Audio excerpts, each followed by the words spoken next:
Good morning. The hearing board is in session. Today is Tuesday, February 28th, 2017. Hearing board is meeting in the hearing room at SCAQMD headquarters. The time is 9:12 a.m. We have two matters this morning. The first matter is a consent calendar item, SCAQMD versus Southern California Gas Company, case 137-76. And it will be followed by a scheduled hearing on Johansson Dielectrics, Inc., case 6010-2. We'll take the consent calendar item. The board has received a couple of documents in this matter. The first is a joint stipulation to place the matter on consent calendar. It is date stamped February 14th, 2017. Signed by Mr. Nicholas Sanchez for the district and Mr. Robert Wyman for the respondent. Madam Clerk, what's the next item number in order for the exhibits for the petitioner?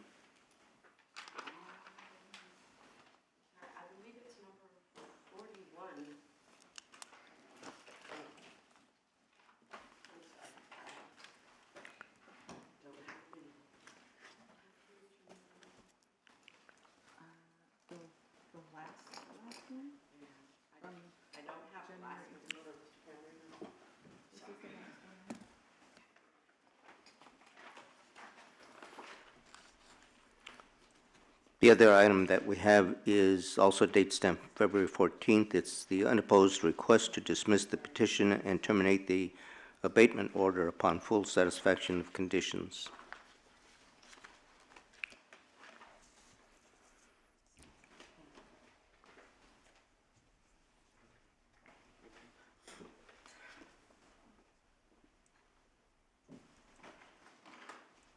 We'll mark the documents in a few minutes when we get the numbering straightened out.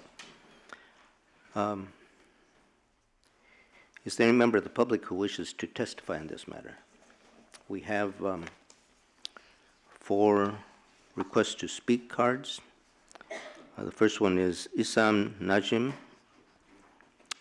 who is representing the Porter Ranch Neighborhood Council. Those who will be testifying this morning, please rise to be sworn in. Raise your right hand. Do you promise to tell the truth, the whole truth, nothing but the truth, so help you God? Thank you. A little bit of instruction before we get started. You'll be speaking from the podium, I ask you to state your name, spell it, and indicate whether or not you took the oath, and that's so the record, the audio record and the video can capture that. Mr. Najim. Thank you, Mr. Chairman. My name is Issam Najim. My name is Issam Najim. That is ISSAMNAJM. I am the president of the Porter Ranch Neighborhood Council, and I'm here speaking on behalf of the Neighborhood Council. The Neighborhood Council very much urges the hearing board to reject the request for termination of the abatement order. The abatement order calls for specifics of a health study that have not been met by the settlement agreement that was reached between the district and the gas company. The health study specifically asks for evaluation of the potential health impact of the exposure to the constituents of the natural gas. This is specific language in the abatement order number 12. The settlement agreement calls for 3 items to estimate the levels in the community, to conduct a verbal survey of the community, and then opine on whether that had an impact or not based on literature. These clearly do not measure up to the intent of the abatement order health study requirement. Moreover, The health study that was in the settlement agreement has been objected to by everyone who has looked at it, from the county health department and other experts that were actually convened by the AQMD to advise them on the scope of the health study. And certainly what came out in the settlement agreement has been a big surprise to those individuals as well. The other thing that I want to emphasize is that the health study, the abatement order asked specifically for all the constituents in the gas. The settlement agreement, there's no language in the settlement agreement that requires the identification of those constituents for the health study to be done. And so it leaves it wide open for assessment only based on a partial list of chemicals, because it's not stated in the agreement in any way. And finally, I want to emphasize that the settlement agreement seems to define the scope and the budget for the health study to be done by a third party. No third party has looked at this, or at least that we know of, that is stated in the health agreement, to at least agree that their cost to do the scope of this agreement is the $1 million. And so how can the agreement fix both based on no assessment from the actual party that's going to do this? So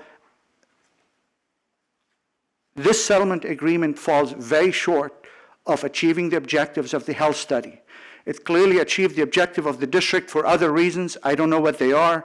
That's fine. But to the extent of meeting the objectives of the abatement order, that remains open. And closing this abatement order is utterly premature, because the settlement agreement does not elevate to the level required by the abatement order as stated in item 12.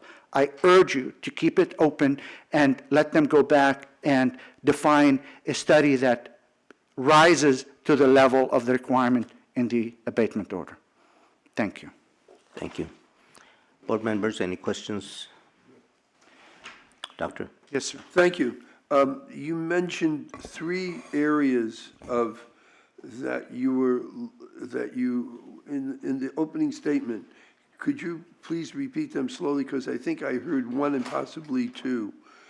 The first one was a verbal, getting information. One was verbal, and then the other 2. Sure, I'm sorry. In the settlement agreement, there are 3 main bullets for what the scope includes. The first one is basically conducting mathematical models to estimate the concentrations of the chemicals in the community. So they will estimate the levels in the air in the community. The second was to conduct a survey of the community. And I assume that means asking people, what are you feeling? What do you feel, what your ailments are? And the third one is using the outcome of other studies reported in the literature, opine on whether the health symptoms reported under the survey in item 2 can be related to the levels that they estimate in the air under item 1. And that's basically it.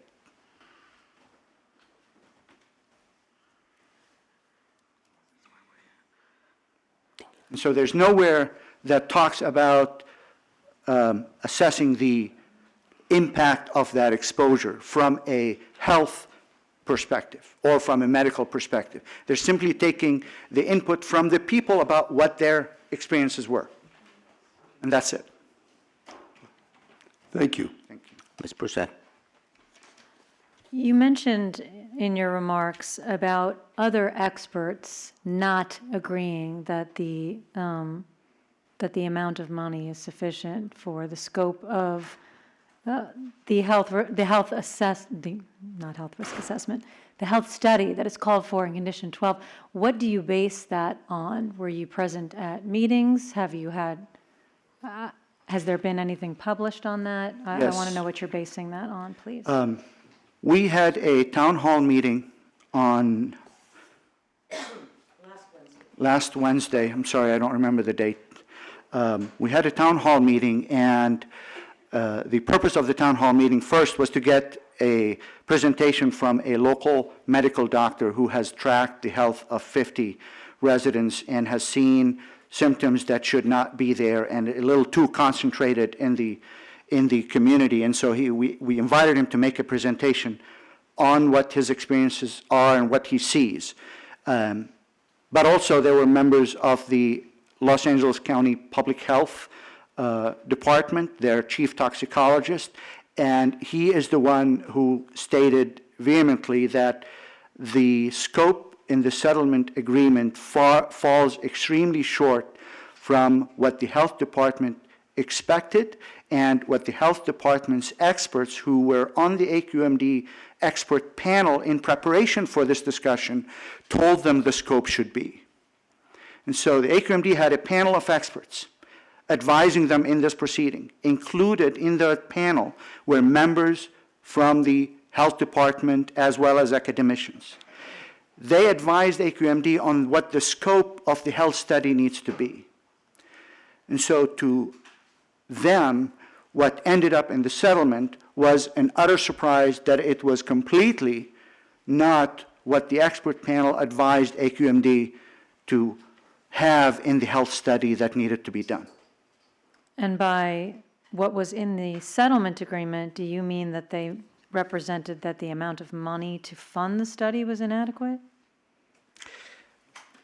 The scope and the budget in the settlement agreement fall short of what the expert panel expected, and frankly also, too much detail, but falls short of what AB 1903 had set last year, and that was tabled pending the fact that there's a health study under this abatement order. But what I'm saying is the scope falls very short from what the expert panel told them it needed to be, and therefore the cost that is in there falls very short of what the expert panel expected their scope and their advised scope to cost. Okay, thank you. Senator. Do you have access to the scope of the investigation provided by the experts, medical experts? I'm sorry? You have a copy of the scope? Oh, I'm sorry. No, I don't. Do you have any idea what the details are that they expressed at the hearing? I do not. I am simply going on the feedback from the county health department toxicologist who said this scope falls short of what they advised AQMD the scope needed to be. Unfortunately, I'm not a party to the proceeding, so I do not have access to Did it. he explain to you in what way they fell short? No, he did not. Then you don't know they fell short at all. He just said they fell short, but they were not specific. My statement about it falling short and in what I said at the beginning, where I'm comparing the settlement scope to the language in the abatement order, and I'm submitting to you that that scope does not elevate to the requirement of the abatement order. And then I added that this statement is also supported by what the LA County toxicologist said about their assessment of the settlement compared to what they advised AQMD. That's all I'm being very specific on what I heard and my assessment on the comparison and and reporting to you what the health department stated. In your mind, how does the settlement agreement differ from the abatement order? In your mind? In my mind, the settlement agreement does not conduct a health study on the potential impact of the exposure to the constituents of the natural gas. This statement was in the abatement order. In my opinion, the settlement agreement does not do what the abatement order said it should do. Okay, thank you. Thank you. Ms. Broussard. Just to clarify, because my reading of the settlement agreement is just the amount of money that is being set aside to fund the health study. So the question is,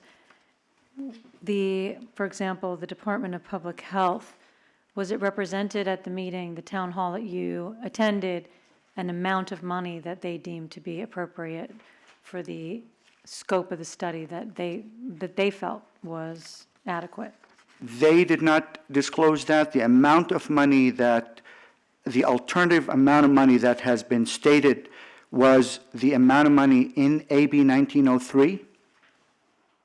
And if I may elaborate on that for a minute. AB 03 was the Wilk bill that was introduced in the legislature.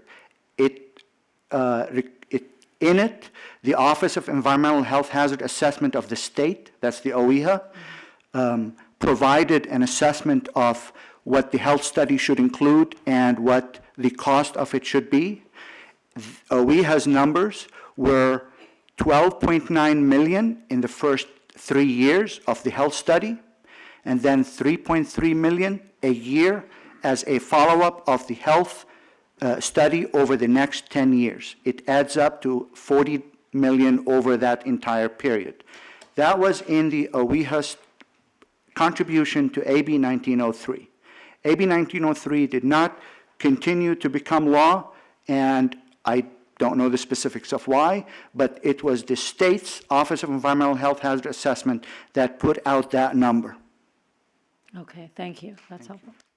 Dr. Lerner, did you have a question? Is there any way that we can get and this may be out of line here, but is there any way we can get a copy of the record of that town meeting? Is there a copy been made of that? Was it recorded and typed or put on a CD? So we might have access to this, because this is the first time I've learned about this, the content of the meeting, and perhaps my other colleagues on the board feel the same way, and so I feel a little bereft of knowledge here, and I'm really concerned that here we are ready to sign off on this, and this is happening. I submit to you. Excuse me. I'm sorry. I don't know that we're ready to sign off. We've been asked to sign off. Ms. Prusak? I will correct that, asked to sign off.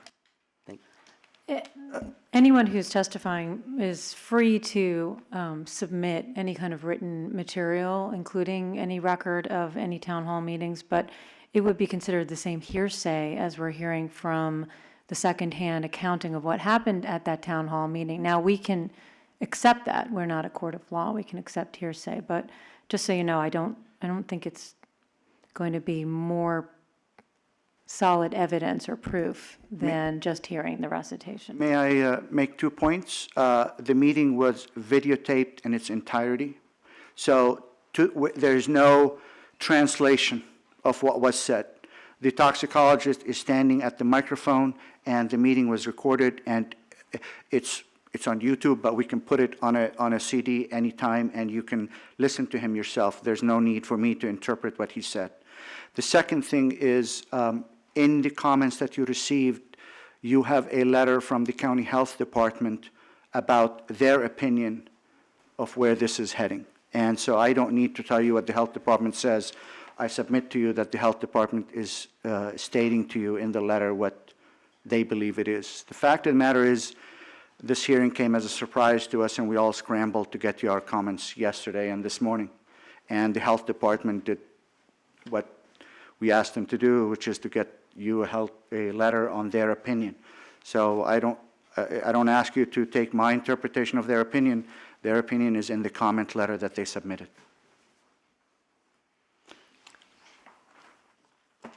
Sir, I thought that in addition to the legally required notices, that the district staff was notifying the public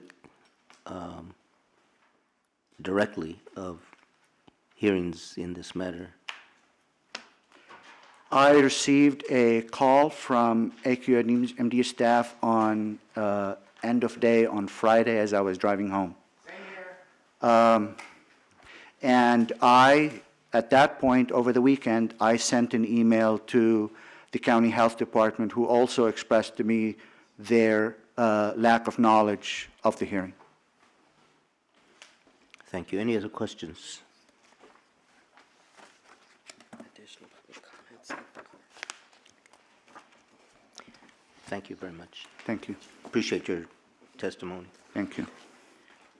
Okay, the next one I have is Sherry Darrow Hanyan, followed by Susan Gorman Chang, Dr. C.T. Williams, and then Mr. Matt Pakuko.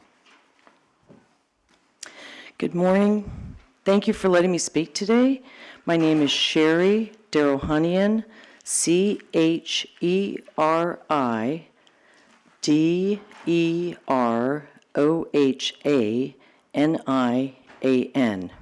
and I have been sworn in this morning. The purpose of my coming here today, I'm a member of the Neighborhood Council. However, I come to you as a citizen. I have children. We go to school there. We do all our business there, church, dance lessons, YMCA. 90% of our time is spent there in Porter Ranch. I have twins in middle school. They're age 14. The week of the gas blowout of October 23rd, my children, twin 14-year-olds, are in 8th grade at Porter Ranch Community School. They were running the mile. They ran every single day. We all smelled gas. We didn't really know what it was. And I kept saying to them, please let me call the school. Did you say you want to sit down? The PE teacher didn't let them. I called the office. They said, yes, we smell gas, but it's, district has no position. In fact, the school district, Northwest Superintendent Vivian Etchgian, had no knowledge of this until end of November. And we held a town hall in December 2nd of 2015. And at that point, the citizens and residents of Porter Ranch were up in arms. There was over 1,600 in this packed church with parents screaming at the superintendent. Now, we didn't have DZ was gone, so we had a District Northwest superintendent is Vivian Etchgian, and she was amazing. She listened to the parents. There was over 50 parents speaking, and everybody at the two schools, Castle Bay Elementary, kindergarten through 5, has over 800 students. The principal is Victoria Littlejohn. Children were dropping like flies. From October 23rd until December 17th, the day before a 3-week winter break, more than 2/3 of the students had been staying home for health reasons, parental concern, everything. So my point is, where my kids went to school, it's kindergarten through 8th grade, there's 1,100 students, and these kids were just running PE, nobody knew anything. So with over 30,000 residents, and we have YMCA, dance school, a church of over 6,000, Shepherd of the Hills, all these people who spend a lot of their time in Porter Ranch have no opportunity to go to their healthcare practitioners because it's something new, the worst blowout. So all we ask as a community is that you have the health study not only count physical, but mental anguish. My father's a psychiatrist, my mother was a social worker, and I have to tell you, because in the entire country there's nothing like this, you have nothing to compare it to. So by not having a health study, by not having a psychological test, because I know we've all heard about these physical symptoms, and it's all over the news, everything, but my dad being a psychiatrist, I'm very keenly aware of stress and all that. And the mental stress, the depression, the extra medications I had to take, my husband had to take, and most of my neighbors, maybe they're not mental health people, but they gained weight, they couldn't exercise, they got stressed out, they couldn't go to the gym, they're worried about everything. My job suffered when the schools relocated. I was an hour late to work for 4 months? I've been at this company 30 years. My boss goes, what the hell is going on? I'm the only person in Porter Ranch who works at this Valencia AAA. And they thought, I'm going to be on attendance leave. I didn't take sick time. I only had 5 days with twins. That's gone the first 6 months. I had to use my vacation time up so I could transport my kids. So the mental anguish of not being able to take vacations, the schools, the teachers were dropping like flies. My kids were in 7th grade at the time. My kid didn't even know how babies are made because 4 health teachers quit for health reasons. They had some parent who had a teaching credential come in and try to explain sex education to my 13-year-old, and she still says, "Mom, how are babies made?" Now, of course, I as a parent explain that, but normal curriculum, they learn, they ask questions, they spend, 10 weeks on this process. So not only is it health-related and the encompassment of everything involved, I implore you, do not close this abatement. It has to be met. The health study must be done. Thank you. Board members? None? Thank you very much. Thank you. Excuse me, I think the senator has a question. Okay.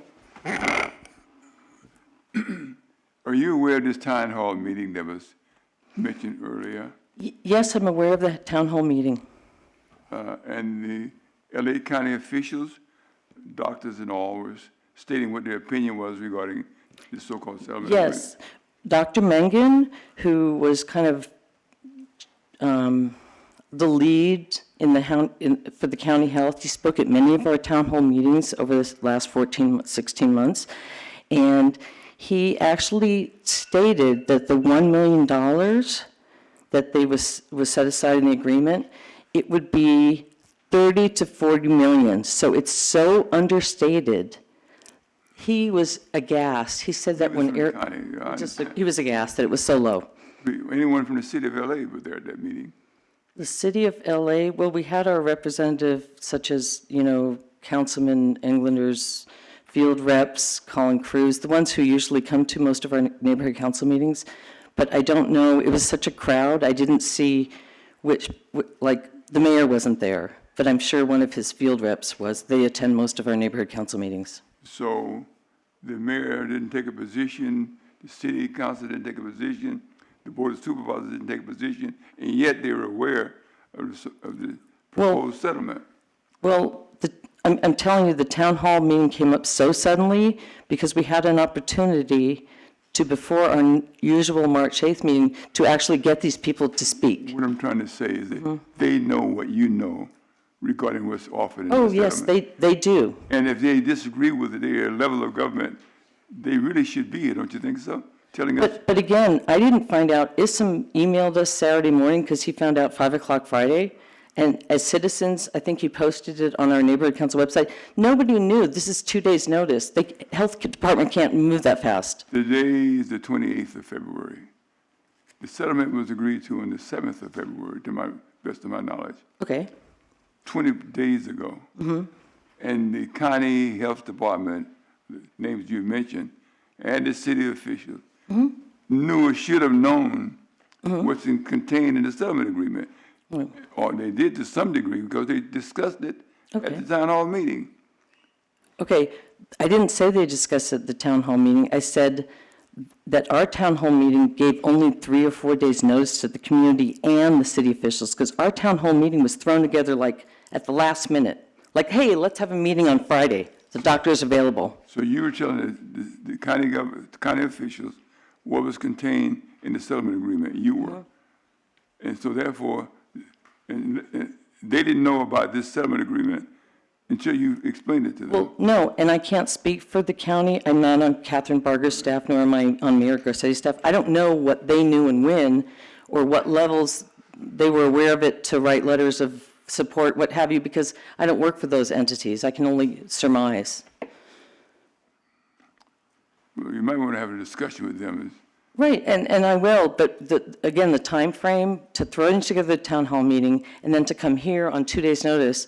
I have a meeting at 11 in Valencia, so I appreciate the time, and I'm going to race over there. But I don't know, I can't speak for why the government officials with the mayor or the county didn't take a position or do what they would do if they're aware. See what I'm saying? Well, based on what you're telling me that you were aware, and they have a pipeline to whatever we do here, that means that they are aware, and you are here and they're not. Well, you might want to have a conversation with them. I will. Believe me, I am not one to stay quiet, and I will be marching in there and talking to their field reps, why wasn't this going on?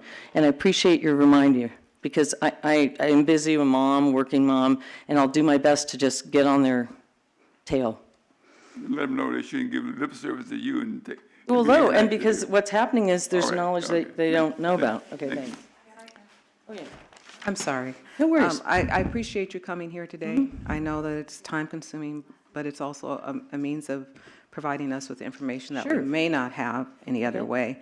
But what I missed, and I don't know if it was mentioned by the last person who testified, was who called the town hall meeting? Oh, Issam Najim, our president, was aware that people are still getting sick and really concerned. So we found out there's this Dr. Norvella right at the closest, not Facey, it's like Facey, UCLA Health. There's 4 different health, in this 2-story building right in Port Ranch. One of those doctors had been following 53 patients. And when we inquired to different doctors, I believe Mr. Najim found out that this guy had been following 53 people, and he's willing to come and speak. And then Mr. Najim, who was acting quickly, within like 3 to 4 days' notice, when he found out Nordella could be available that day, then he contacted County Health, whoever, Dr. Rangan came, Okay, the so it was toxicologist. actually, I'm sorry to cut you off. It was actually called by the Porter Ranch Council, not Yes. by county No, health, as a not town by hall, we any- invited them, Okay, correct. so all the government officials were invitees. There was no government agency that coordinated this council meeting. No, we coordinate it as on the screams of the community because we want to answer to them and get them information. Okay, that helps me to understand how the meeting came to be. Okay. Also, just if you have looked at the order,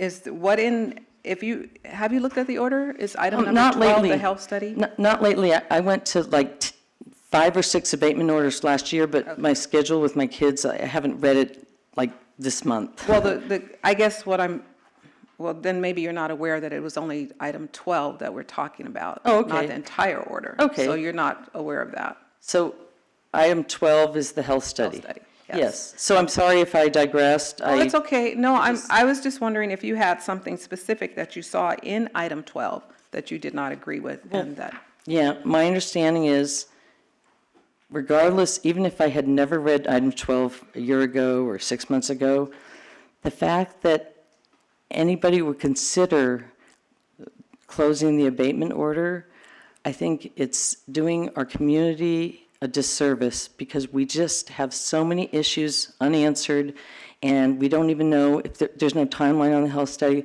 So there's a lot of things that we as a community implore you not to close this abatement. It's just because the health study is not specific. The amount of money, the scope, it's not specific enough to meet our community's needs. Okay, all right, thank you. All right, thank you. Chairman. Senator has another question. Were government officials in attendance at that meeting? Yes, there were, but again, it was crowded, so we didn't take attendance. I saw a couple of them. Did they make any statements at all representing the county or the city? Well, also, I didn't stay for the entire meeting because I have children I had to help with homework, so I'm not aware. Thank you. I missed some of the meeting. Thank you. Next speaker is Susan Gorman Chang. While she's coming up, excuse me. For those who are waiting for the second item of the day, that is the Johansson Dielectrics case, I expect it'll be 11 o'clock before we can get to you. Okay, Susan Gorman Chang, Gorman-Chang. I have taken the oath. I'm Vice President of Porter Ranch Neighborhood Council, speaking as a resident. First, I want to let you know you were all emailed a transcript of that town hall meeting this morning, correct, Lane? She emailed it to you. So you have the statements from Dr. Rangan in there that says how inadequate the $1 million is. Okay. I think it is premature to vote on the termination of the abatement order, and here's why.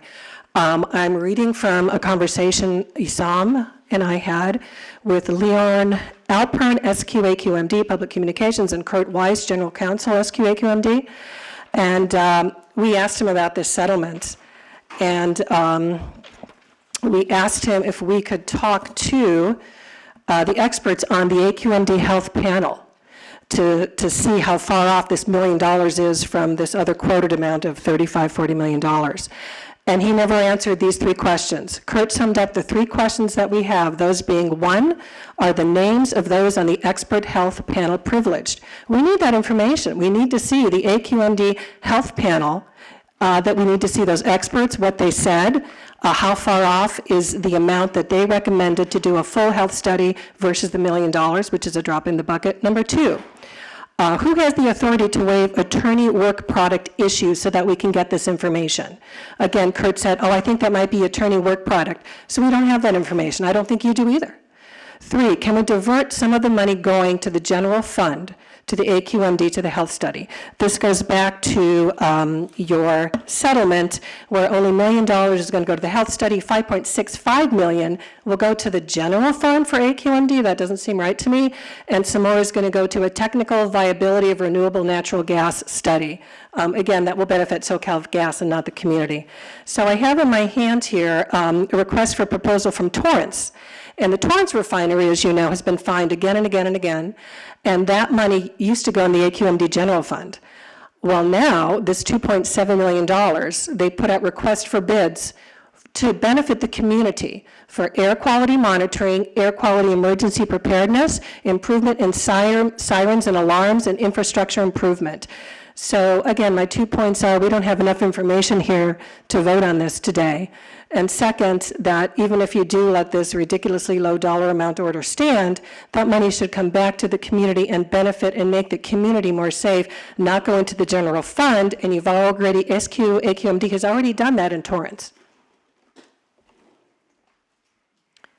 Thank you. Any Board members? questions? Ms. Byrd? I just have one comment, and I just wanted to address what you said about we should do as an independent body, the hearing board, we don't tell the district what to do. Okay. Okay, I Sorry. just wanted to make sure My that apology. they're two separate entities. True, And true. and then a follow-up to that was, I was just wondering if you had taken this issue about what happens to the funds from the settlement to the governing board itself. That might be.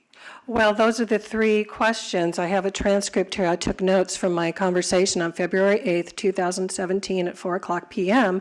with two people from the SCAQMD, and they have not gotten back to us. Okay. I was wondering if you had ever gone to the governing board in session to make comments. The AQMD? Yes, No, the governing board itself. the governing board. Okay, I would have to know when the next meeting is, I guess, and It's the time is first- of the essence. First Friday of every month. And is it here or is it in the Valley? It's here in the governing board chambers. Yes. That's all. It was just a comment. No further Any other questions? Thank you for your testimony. I'm going to move a card up because of the nature of the speaker, and that is Catherine Butler from LA County Department of Public Health.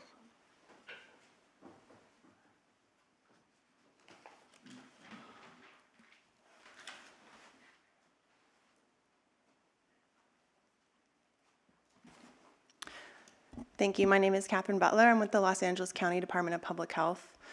I was late in arriving, so I did not take the oath earlier.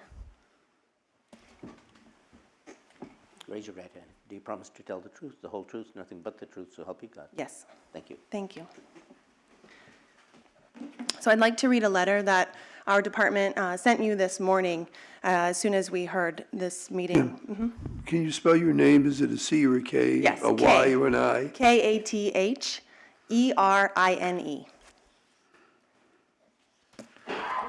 Thank you. No problem. So on behalf of our department, I'd like to read this letter that we sent to your board this morning as soon as we found out about this decision, this vote today.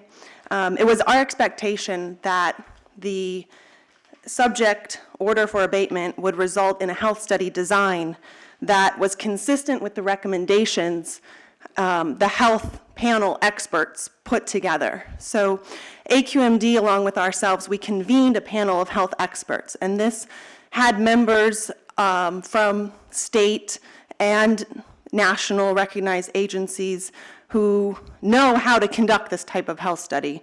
The California Department of Public Health, the US EPA, ourselves, Department of Public Health, AQMD, and also academic researchers from UC Irvine and USC were involved in this process.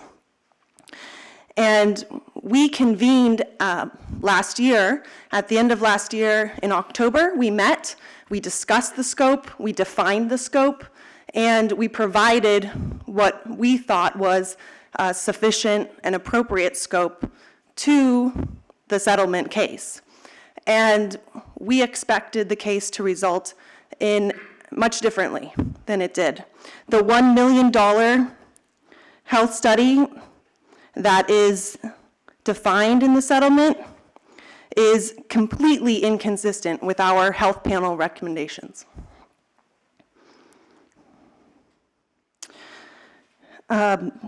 We therefore request that the hearing board vote against the proposed action to terminate the subject order for abatement.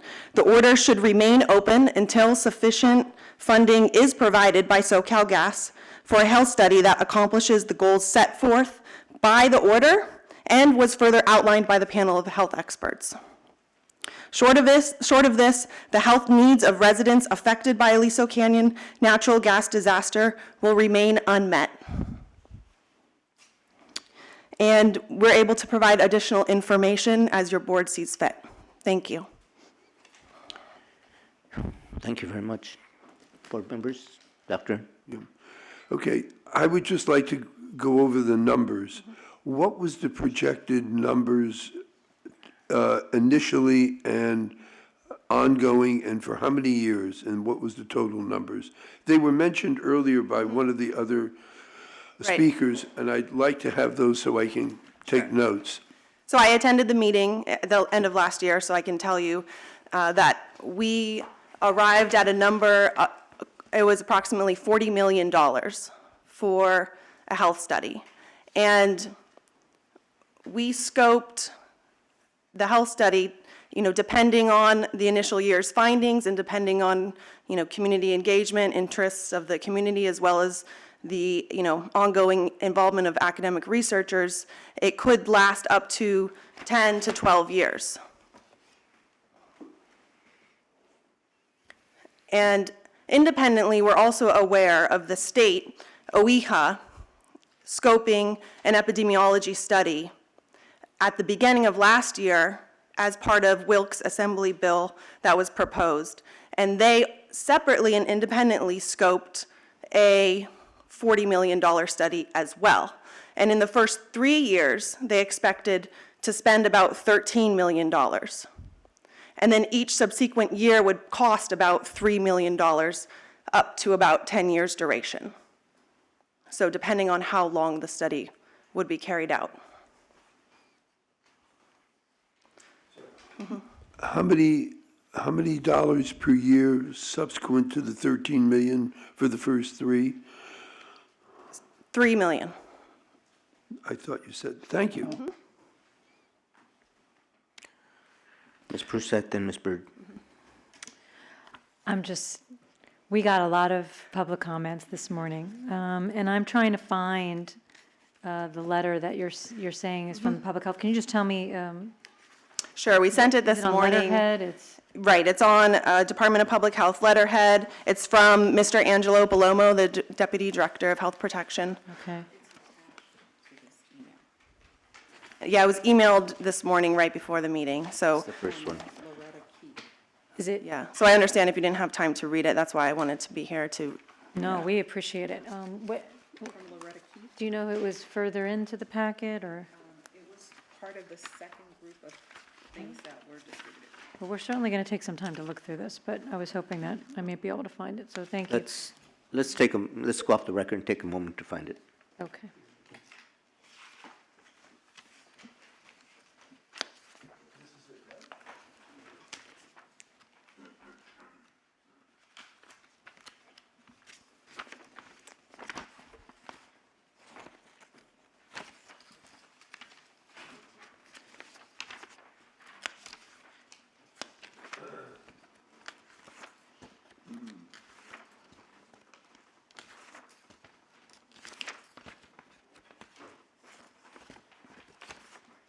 I don't know.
We're back on the record.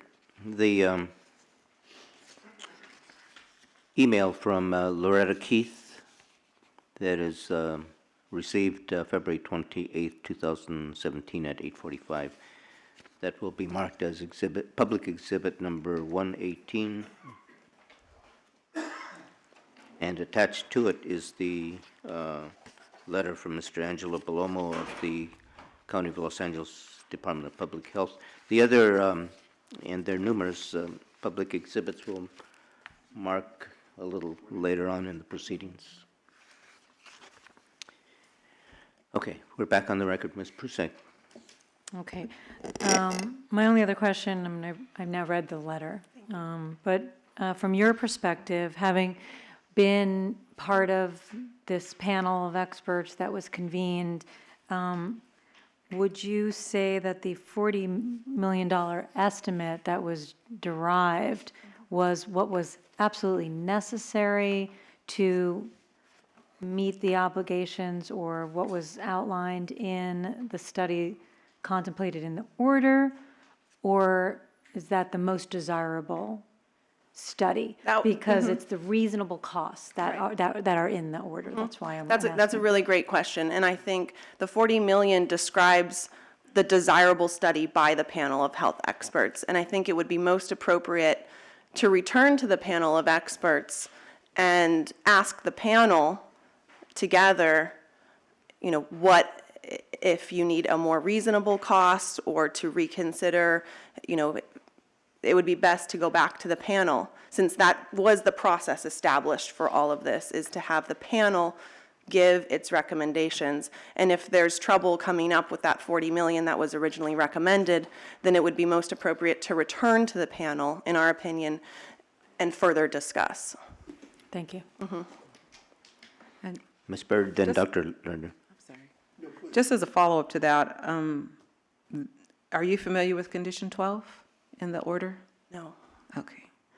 I'm only asking because I would like to hear some information directly addressing that condition of the order, since that's all we have as Okay. part of the order. So you mean condition 12, is that how the health, is that where the health study is spelled out in the order? Right. Okay. So Our I part. can comment specifically as to how the $1 million study directly does not fulfill condition 12. I believe 12 spells out a couple requirements of the health study, one of which is that the sulfur odorants, it names them in the order, it names tert-butyl mercaptan and tetrahydrothiophene Right. as two key chemicals that need to be further studied. And those are not addressed by the current $1 million study. Okay, and I guess and maybe I'm missing something, and you could point me in that direction. The settlement itself does not address which item the study will handle.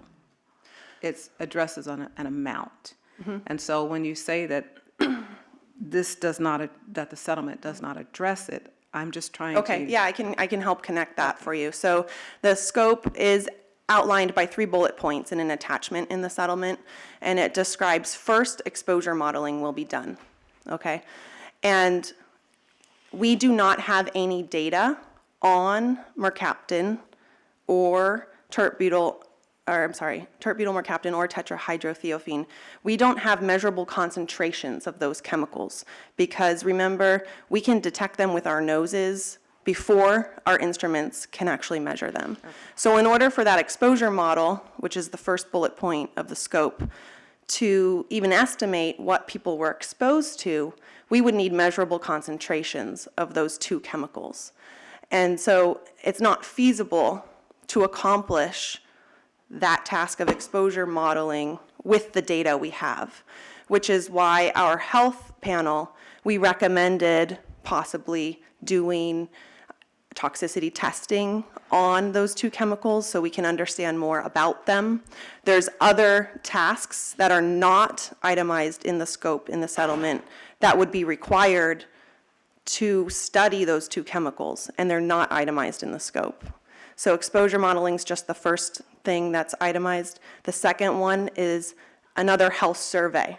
We've already done a health survey as the department, so we do not think this second item outlined in the scope would provide us any value at all. We've already done a survey. That's not the type of further study that we need. And thirdly, it's a very general description of how the exposure modeling of what people were exposed to during the incident would match up with the results from that type of symptom survey, and maybe looking at them together on a map, see how they overlap, see if there's any kind of correlation. That's not a scientifically defensible way to do a health study. It needs to be an epidemiology study, perhaps with some additional toxicity testing to address those two chemicals. And those are just a couple of the examples of the things the health panel came up with that are necessary to address the health needs of the community. Is it possible, well, I can't ask you what the district thinks, but the cost of the health study that was done by the LA Department of Public Health, what was that cost? So the State Survey. Department of Public Health, The State Department? they outlined a cost for an assembly bill last year that was proposed to do a health study. No, the study done, you said I'm that sorry. it would be not necessary to do another survey, even though that's what's mentioned in the settlement, because LADPH did a health survey. What was the cost to LADPH for that survey? So that it was called the Casper Emergency Response Survey that we did. And I don't have the figure for you, but it would be on the order of, $200,000 to $500,000. Okay, thank you. Ms. Prusek? You may not know the answer to this, but the additional studies that need to be done on, sorry, my eyes are not good, on the two constituents that we talked about, of the odorants, the tetrahydrophene and the, yeah. The mercaptan, yeah. Thank you, and the mercaptan. Do you have any idea, based on the discussions that were had and the panel discussions, on how much money it would take to do those studies? Yeah, one toxicity test alone would cost $1 million. Just one, for one of those constituents? Right, yeah. Okay, thank you. Doctor? Just out of curiosity, in the course of their discussion, the panel of experts, did they have an idea of one organization that could actually do the study if it were to be put out? Or would it have to be anyway, what did they say? We didn't have potential contractors on board, but that was one of the reasons for having the academic researchers involved, is because they could serve as the principal investigators and help us organize that.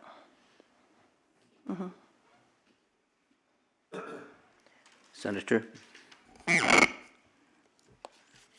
In the letter from Dr. Belomo, he states that the district, Southern California Pollution Control District, convened the panel. That's right. They led the effort, and we supported them wholeheartedly. So this information is from them, Yep. basically.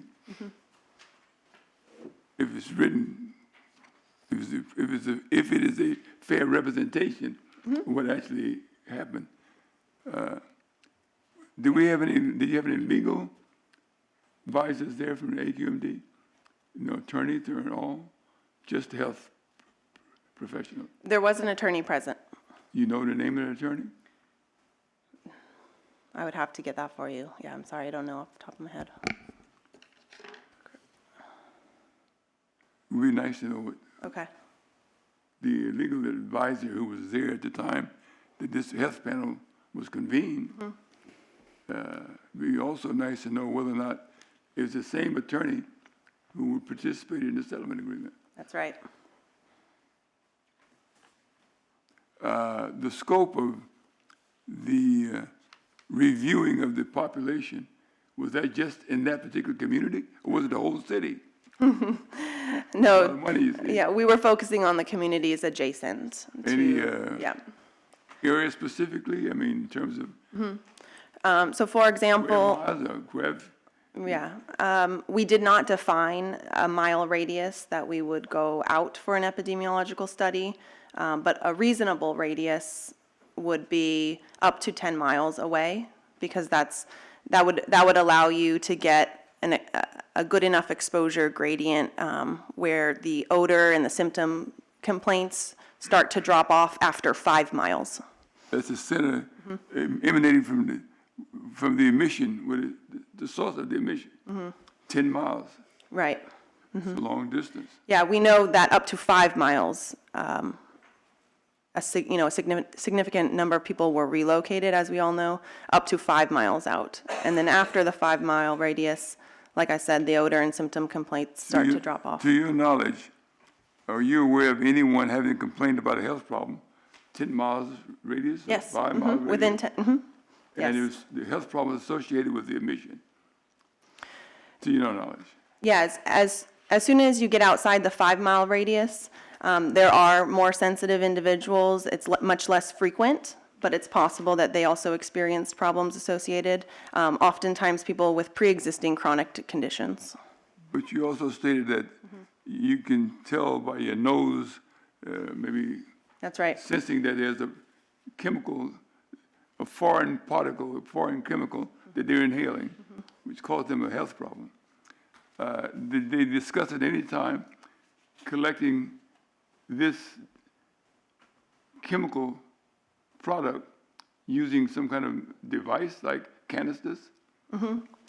We did try to measure the amount present, but the current technology of laboratories does not allow us to measure such low amounts, even though we can smell them. Do you know whether or not we use canisters to collect We did. here at the? Yeah, the at district? AQMD did deploy many canisters and did many, and had have many any, continuous any- monitors. Any data which they measured as a result of collecting it by using those canisters? And throughout all of the canisters and Tedlar bags that were collected, we never once had a detectable level of a mercaptan. Who said so? Yeah. We did detect mercaptan up on the site, according to conversations with the gas company, but I've never seen that data. Were you aware, if at all, that another laboratory was also doing analysis? Yeah, there were several laboratories, and And they all concurred in their findings? that's right. And we consulted US EPA on any kind of new or innovative technologies that would have allowed us to measure them at lower limits, and none existed, So you have no evidence that there's a real problem? except for our Except for Our your noses. And your health? and of course, the many, many health symptoms that people experienced, oftentimes severe. All right, thank you. Ms. Prusak? Just for the record, can you tell us your background? Do you have a scientific background? Yes, I have a master's in public health and environmental epidemiology, and I worked for a private consulting firm doing health risk assessment, health impact assessment, epidemiology studies for about 8 years, and then I moved to the health department 3 years ago. Thank you. And were you so you were part of the panel discussions? Yes. An active participant? So you're not today just reporting to us what other members of the panel stated, rather you were part of that discussion? I was present at that meeting, yeah. And what you're telling us today is your firsthand knowledge based on your experience and expertise? Yes. Thank you. One final question. Doctor? One last question. Have they taken any measures to store the samples that they have with the idea that at some future time, one could actually go back and revisit them when the technology allows to measure things that are basically, or currently not measurable? Are you aware that you may not know the answer to that, but it's Yeah. just curious about that. It's a good idea, and you may have to freeze the samples in order to do that. I know AQMD did have several samples on hold, but we think the sulfur compound's probably degraded and it wouldn't be possible to do that. But it is a good idea to look into maybe freezing some samples, at least of the reservoir gas that is still there, and maybe that will help us in the future. Good. Thank you. Chairman. Senator? Are you a county, LA County employee? Yes. And this position of this doctor, So Mr. Angelo Bellomo, who wrote the letter, he's the Deputy Director of Health Protection, and I work for him. do you know whether or not he testified before this body before? He's testified, yes, during the abatement hearings. And so have I, actually. In his position, do you know whether or not he shared this information or his opinion with the Board of Supervisors? Yes, He has he done has. that? Yep, and he also shared it with AQMD staff prior to the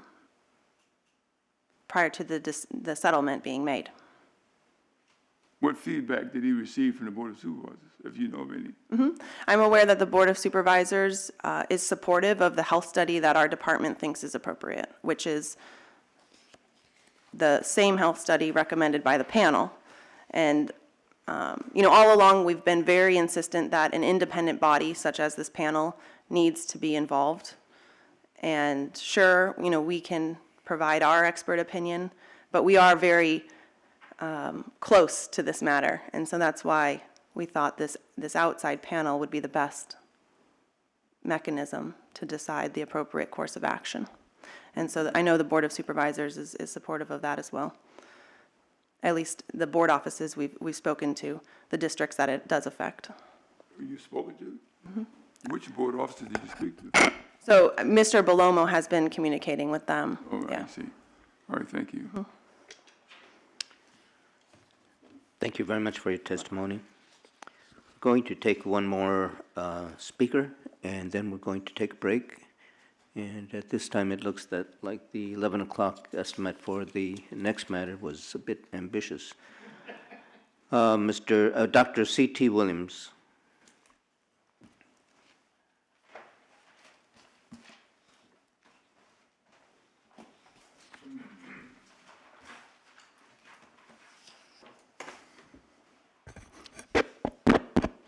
Good morning. Dr. Clyde Thomas Williams, ClydeThomasWilliams, PhD from UC Berkeley, 1978. Previous employee is a good time. Previous employee with the Parsons Corporation of Pasadena, You took the oath, URS. sir? You took the oath?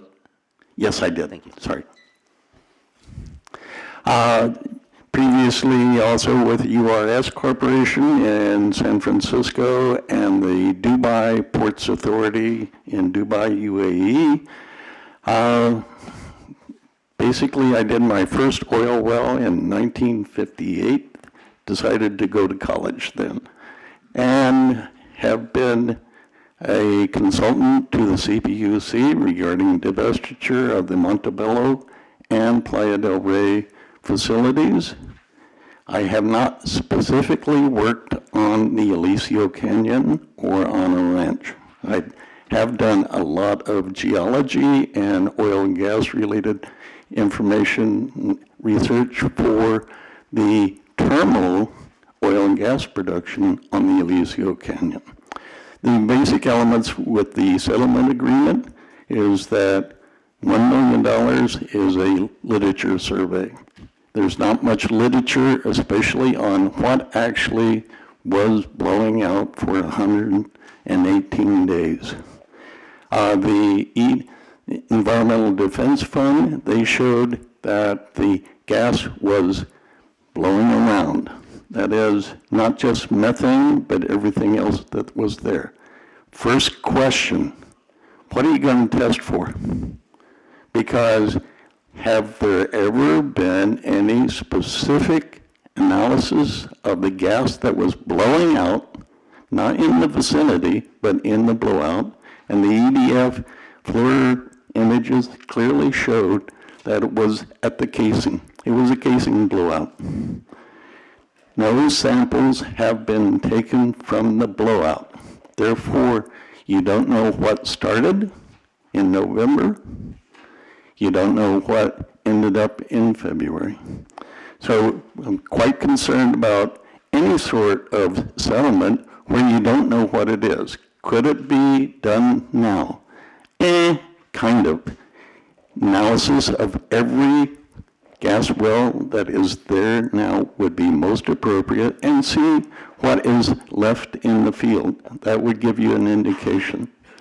There were samples taken by canisters from the AQMD that were given over to the LA County Fire Department, who gave them over to gas company, who gave them over to a contractor who went within 10 feet of the blowout and was exposed to lower explosive limits on methane. Not safe. So, and oh, by the way, 3 samples, no chains of custody as to who did it, when they were done, when they were transferred, all the way back to here. So that was an issue. There's a report of 2 samples that were taken by the LA County Fire Department.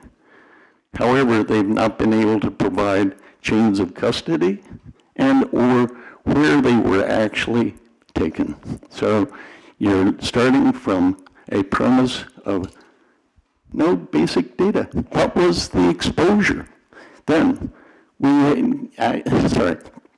as a member of the Citizens Coalition for a Safe Community, we've dealt with the Inglewood oil field for the last 10 years. We had to evacuate twice when we had reduced odor complaints, that is hydrogen sulfide, not the mercaptans. So we're quite concerned about, what's going on there.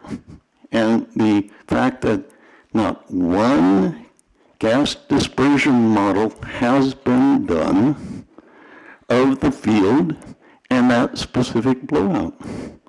You can do all the sampling you want, but if you don't know where it's going or have any idea as to where it's going, you don't know what you're sampling.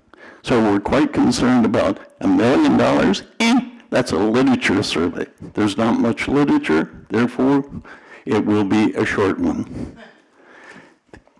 If you did it right, you need all of the gas wells to find out what's left in them now, and a detailed analysis with good chains of custody. You need a dispersion model to see where most likely it would go, and then match it to the actual complaints. So we're quite concerned $1 million is grossly not enough, and $40 million over a 10-year period probably would. Thank you. Thank you. Board members? No. Thank you very much for your testimony. The board will take a 15-minute recess, reconvene at 25 to 11. That'll give Mr. Pacuco an opportunity to prepare I believe he has a video for us. We're in recess. Okay. We're in recess.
We're back on the record.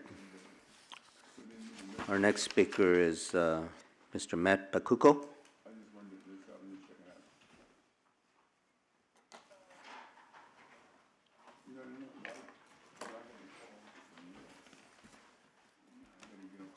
Hey, my name is Matt Pacuco, M-A-T-T-H-E-W, last name Pacuco, P-A-K-U-C-K-O, and I did take the oath. Thank you for getting my pronunciation right. Finally, you're not the first to mess it up, believe me. Believe me, I practiced a lot. So obviously, I'm president and co-founder of Save Porter Ranch, a 501c3 activist residents group in Porter Ranch. So obviously, we all implore you to keep this abatement order open. In the beginning, Mr. Chairman, you said that this is unopposed. Well, as you heard, we didn't even get any notice to oppose it. And my timestamp on my phone says 5:54 p.m. Friday from the AQMD staff. That was my notice. And look, SoCal Gas didn't get enough notice. I guess they didn't show up either. So, regarding some earlier things that people said, Angelo Bellomo, I'm going to show you the video of the hearings, the AQMD Dogger hearings, a little clip from that. At that hearing, Angelo Bellomo and many others stated that that facility, well, Angelo Bellomo from the health department said because of the health concerns, he believes that place should be kept shut down until we know what's really going on up there. All the elected officials were at those hearings. That was before the settlement. And they all took a stand to keep that facility shut down at least until we know why it blew out in the first place. It's all in the videos. I sent those all to you. Sure, it's a lot of stuff to watch, but it's all available online. The town hall is available online that we spoke about earlier. Dr. Nordella, the local physician that's doing the study, that's all online. So, including all the testimony at those hearings, at the Dogger hearings from the fire department, the health department, professors, geologists about the dangers of that facility. Have you guys, yesterday morning I sent my email testimony with a link to a 12-minute video. Have you guys seen that? Because we can watch a little bit here today. I can tell you that we received these public documents, including yours, this morning. Okay. So I'll show you a little bit of the video. What this video is the testimony from the Dogger CPUC hearings. It was 2 nights, standing room only, 500 people per night. Us residents took over the meeting because we wanted to be heard. We forced them to change the agenda so it's all public comment because we're tired of not being heard. So we actually took over and forced them for both nights to have only public comment, and they completely canceled their so-called safety review because we know it's not safe. So if you could roll the video. So we're actually, who would like to hear what Porter Ranch has to say?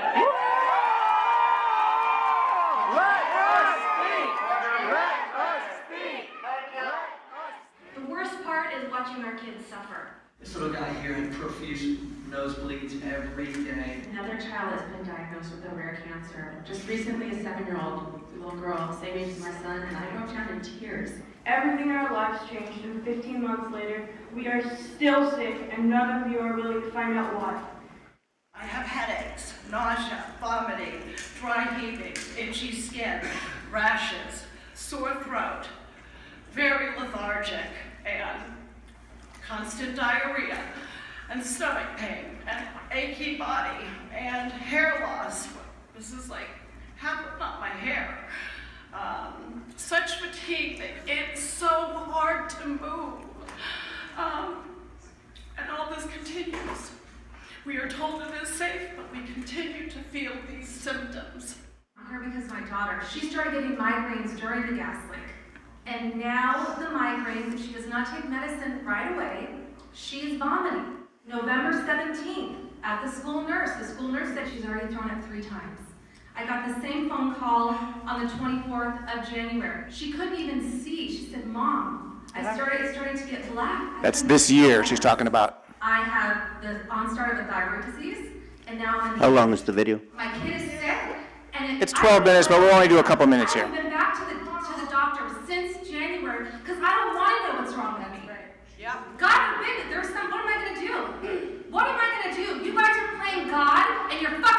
hands up. Last Tuesday, when they took methane out of Aliso Canyon, my mom got a call from Castle Bay Lane, which is my brother's school.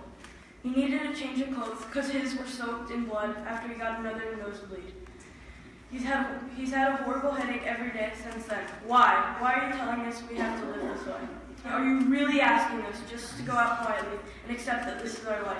Keep it closed and never let this happen to me or my brother or any of these people again. This little guy here had profuse nosebleeds every day, in the middle of the night, rushing into his room, sheets full of blood. And I went to the pediatrician in the area that he goes to, and I said, what's going on? She goes, oh yeah, I get tons of kids in here with bloody noses. And I said, well, why is it? Why is it? Why are they getting bloody noses? She goes, because Let's stop the video for a second. Board members, Mr. Pacuco has exceeded his 5 minutes. Do you wish to either continue seeing the video or see what Mr. Pacuco has to say to us? Ms. Brusette? If the rest of the board members agree, I think we've seen sufficient from the video, but I would like to hear if Mr. Pacuco has additional comments. Any other thoughts? Okay, let's do that. Okay, Mr. so Pacuco? that was about 7 hours of this type of testimony. I'm sure you don't want to watch all 7 hours, but you get the point, I hope. And I appreciate you guys needing this all transcribed on a piece of paper and stuff, but we're not dealing with pieces of paper here. We're dealing with these real people and what they're really going through every day. AQMD has sold us out with a settlement, as you heard, from Health Department, PRNC, everybody else. So the real thing is here, I mean, everyone talks about jurisdiction this and jurisdiction that. Well, health is in your jurisdiction. It's actually in AQMD mission statement. So I think this health study being done properly, as besides the health department, all those, that whole panel says needs to be done, it needs to be done.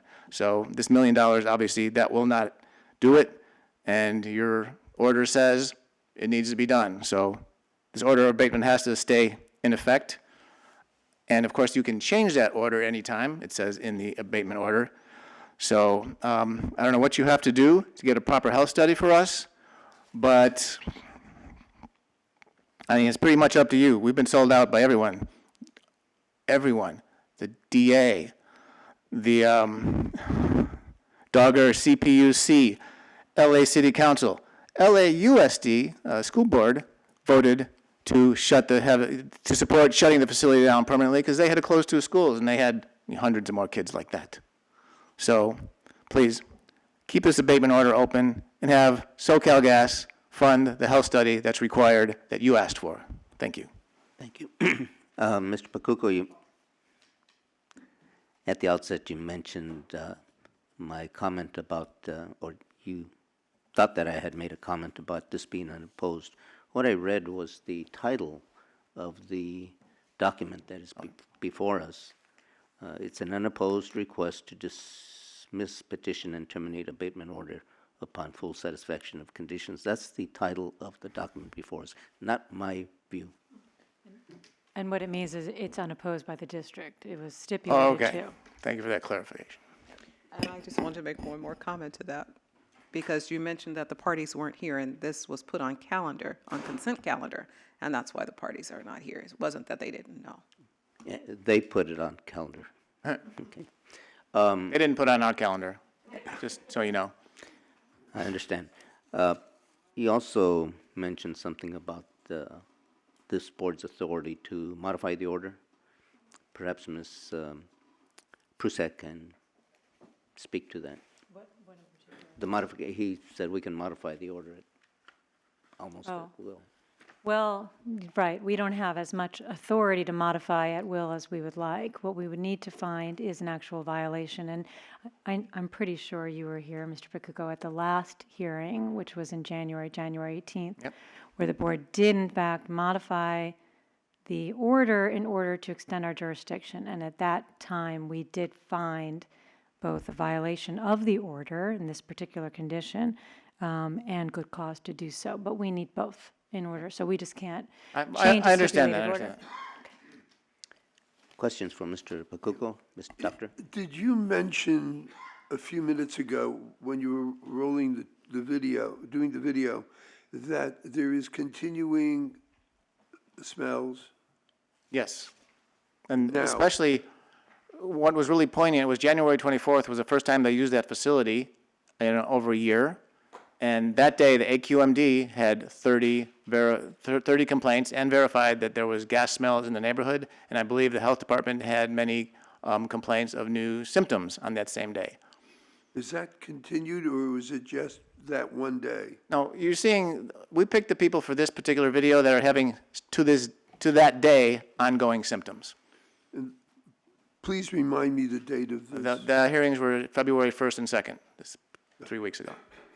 Gotcha. So it was 1 week after it started. Oh, From the video from the time the gas company went back into operation. Approximately, yes.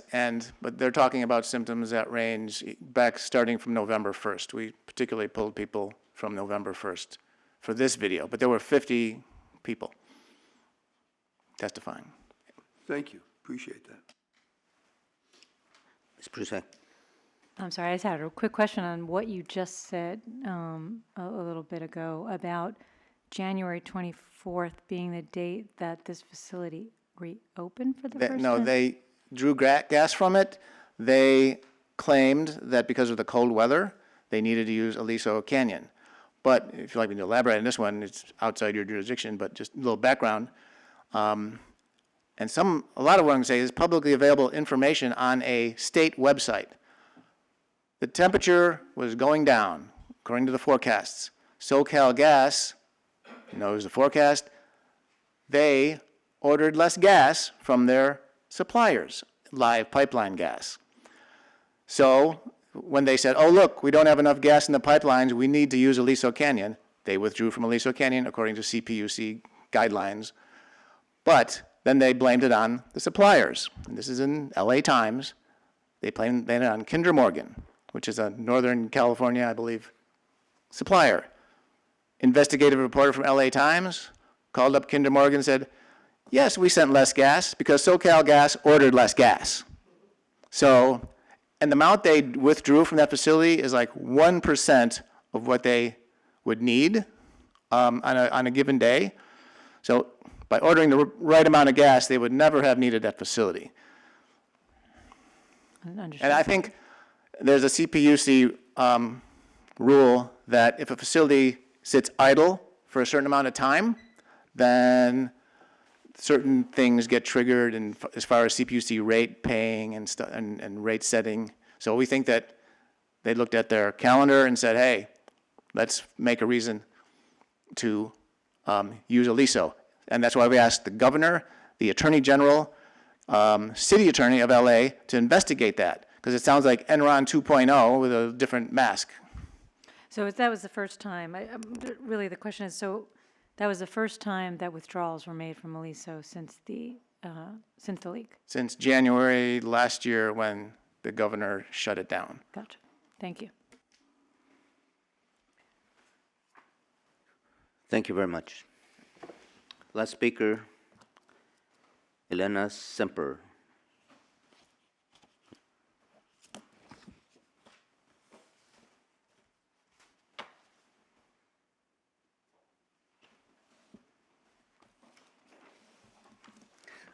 This is the first time I've seen you close up, I think, after all this past year. My name is Elena Semper.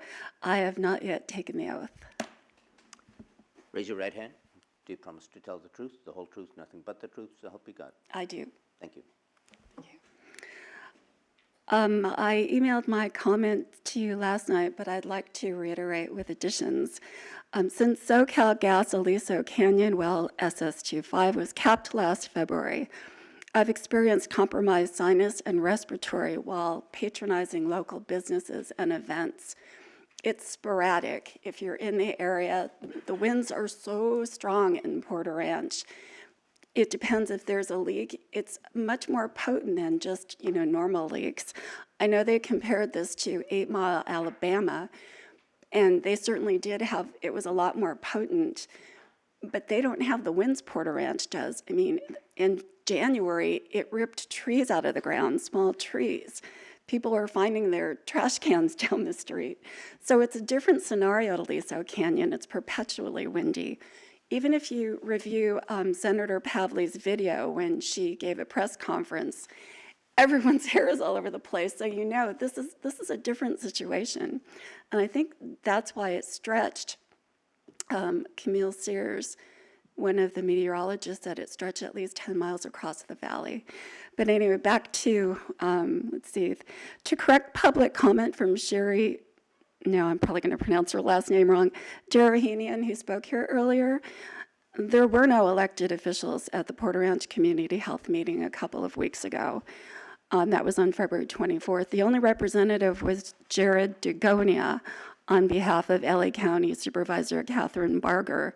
No one from Mayor Garcetti's office was there, no representative, and he certainly wasn't, and not Councilmember Mitch Englander either. He was not there, and neither was his representative. I go to all the Porter Ranch Neighborhood Council meetings. We're pretty familiar with their representatives, so we didn't spot them in the audience. I watched this particular meeting on video, and I typed the entire transcript, and I sent it to you for convenience, just Dr. Nordella's presentation, so you can see all of the medical evidence and just the entire report that I emailed last night to you. And I also sent to you a portion, after he finished speaking, Dr. Rangan, the county health, I've got his exact title here, he's Director of Bureau of Toxicology and Environmental Assessment, County of Los Angeles Public Health Department. I also included an excerpt of what he said concluding Dr. Nordella's presentation, and that I'd like to read to you. He said, "Jeff, that was really excellent, and I'm glad you presented your information in that fashion. I think what you did was you ended up validating a lot of what we've been seeing. We have a lot of common ground in terms of our interpretations of what's going on, particularly in interpretations of where the gap started. Tons and tons of gaps all up and down the situation, data gaps, gaps in our knowledge, what's in the gas or what was in the gas during the actual blowout and even before that. We also have gaps in our knowledge of what you may be exposed to long before this actual disaster occurred. And there may be continued gaps if they start repressurizing the field, which is, of course, something we're all against. And we also have gaps about the nature of your exposure, depending on where you live, depending on the chronic disease you may have had before, and differences of kind of symptoms that people were having along the way. So I share with you that I'm on that." And he went on to say that additionally, $1 million isn't enough. I can read to you verbatim, but he said that what we're advocating for in public health is to make sure that the proper health study gets done. As I know that you're all aware, the settlement between the gas company and the air district basically boiled down to now $1 million non-health study. It's not a health study. They wrote health study on the paper. It's not a health study.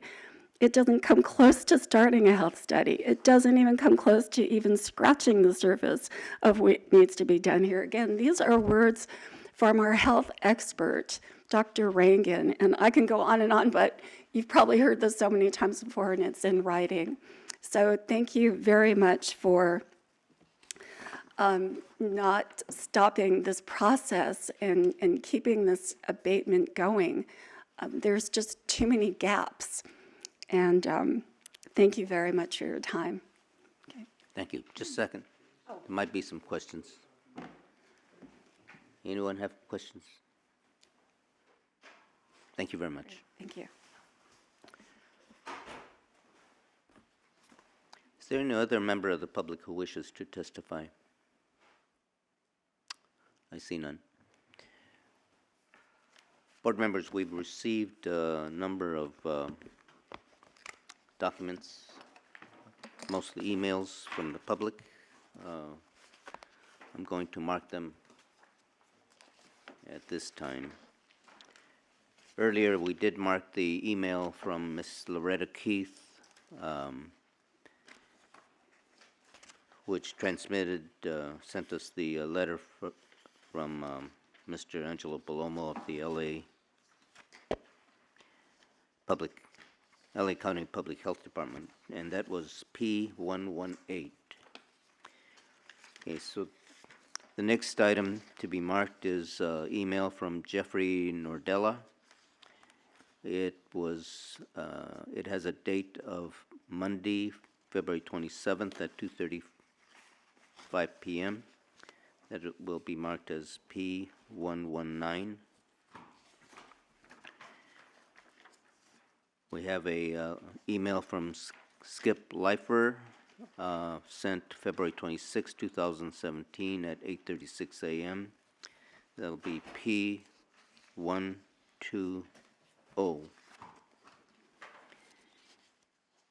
The next is an email from Lori Kamen, sent February 27th at 2:01 p.m. That'll be P121. Next, we have an email from Christy Ann, sent February 27th at 11:32. That will be P122.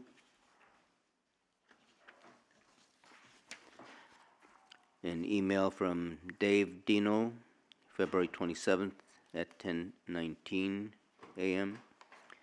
That'll be P123.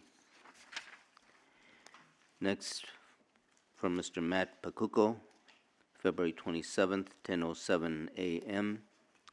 That'll be P124.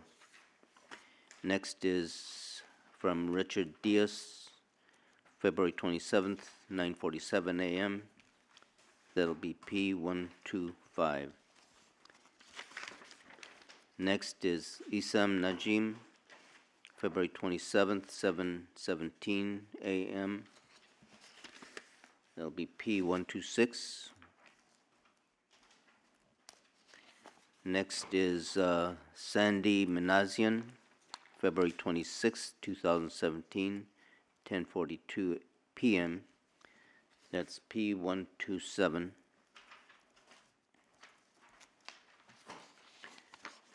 Next is Nanette Karegian, February 27th, 8:19 p.m., P128. Next is Mobeen Riaz, February 26th, 6:52 p.m. It'll be P129. Next is Ann King, February 26th, 6:14 p.m., P130. Aileen N., February 26th, 4:37 p.m., P131.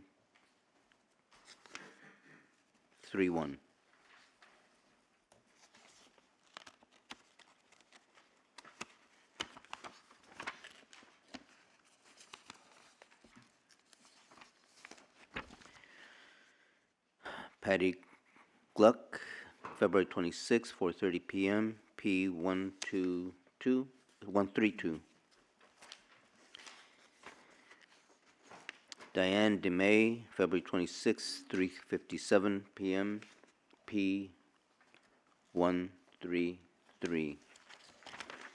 Christine Soderlund, February 26, 3:32 p.m., P134.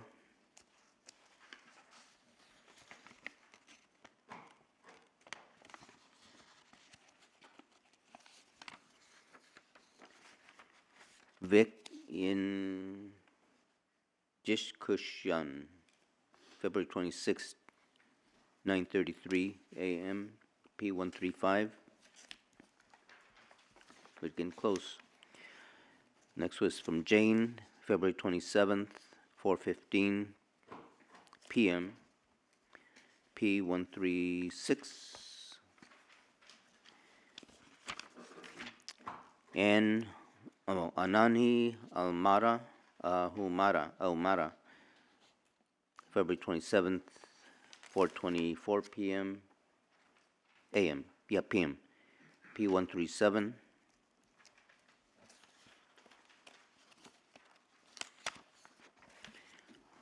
Robert Allen, February 27th, 5:55 PM, P138. JB Justin, February 27th, 7:23 PM, P139. Deirdre Bologna, February 27th, 9:54 PM, P140. Andrew Crown, February 27th, 10 PM, P141.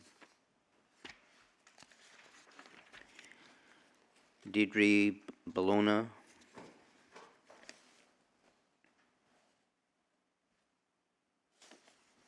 February 27th, 10:26 PM, P142. That's the second one from that individual. Deirdre Bologna, again, February 27th, 10:46 PM, P143. Yep. Jennifer Milbauer, February 27th, 11:16 PM, P144.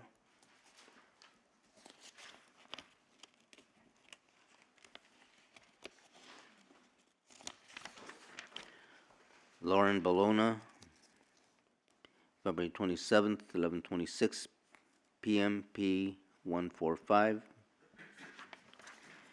Laurie Tesler, Alvazian, February 27th, 11:47, P146.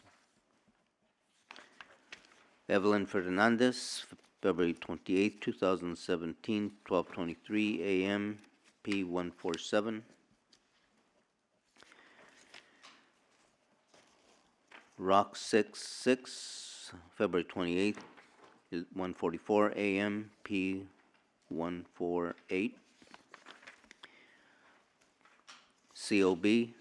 Cobb, February 28th, 7:45 AM, P149.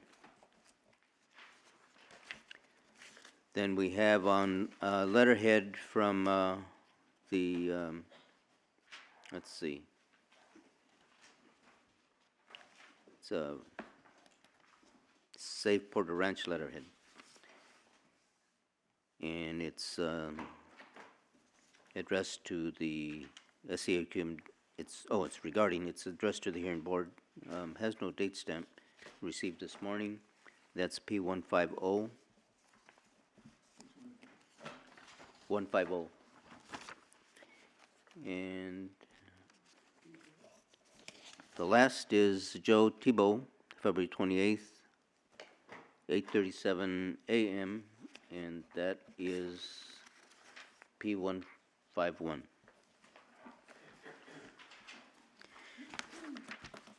Okay, board members, this is a consent item.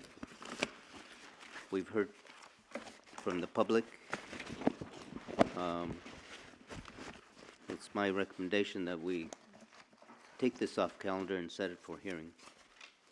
Comment? Ms. Byrd? I agree.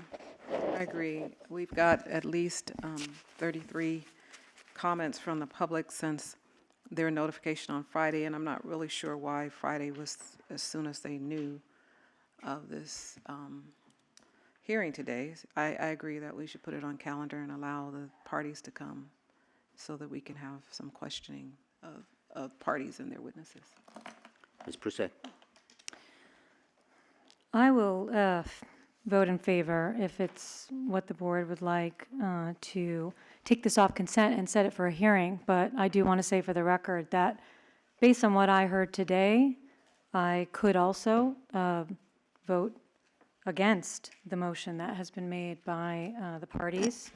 The parties have asked us in the motion to essentially, well, dismiss the petition, but I know that they've modified that, but to terminate the abatement order upon full satisfaction of conditions, and in particular, they want us to find that the agreement is fully and completely satisfied, well, the agreement that they have now agreed to, has completely satisfied the respondent's obligation under the stipulated order, including paragraph 12. And based on the testimony and the evidence that I've heard today, I do not believe that $1 million is sufficient to fund the reasonable cost of the health study. And in particular, the thing that I found to be, because we did not have the parties, and I want to remind the board that the parties chose to put this on consent and not to come. However, and knowing that our rules allow for public to come and comment, and I'm glad that they did. But in particular, the testimony from the Public Health Department, Ms. Butler, who stated, based both on her experience with the expert health panel and based on her own expertise, she stated that the $1 million was insufficient because under the order, condition number 12, not only does it say reasonable cost, and it's not clear what the reasonable cost is at this point, that $40 million is the cost of the desirable study, not necessarily the reasonable cost of a health study, but condition 12 specifically calls out two constituents, and I'm going to say them incorrectly, but mercaptan and tetrahydrothiophene, thank you. And her testimony was that it would take about $1 million, that there are no toxicity studies as to those two components and constituents, and each one would take $1 million on its own just to study adequately, which in my mind tells me the reasonable costs of this study were not committed to. But because there are so many unanswered questions, because the parties are not before us, I'd be willing to set it for a hearing. I agree. The testimony we heard this morning, very persuasive, but we do need to hear the other side. Any other comment? Senator? It's my understanding that the original vote for the stipulated order of abatement was, when was that vote taken? The original? Yeah.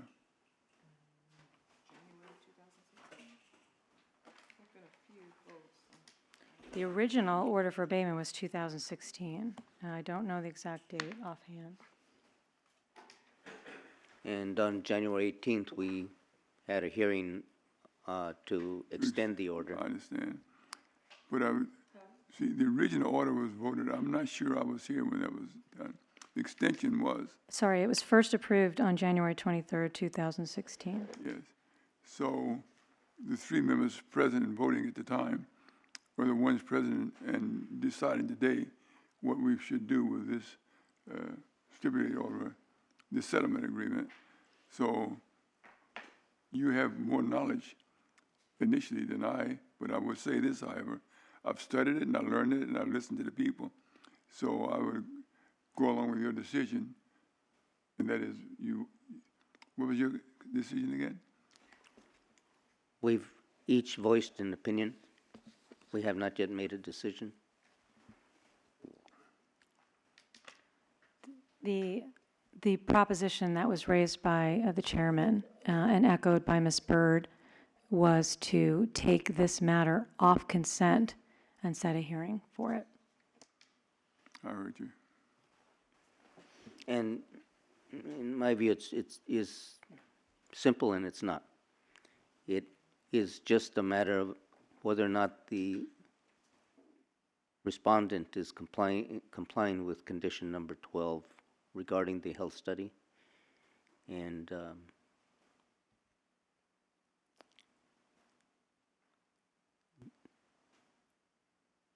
basically that's it.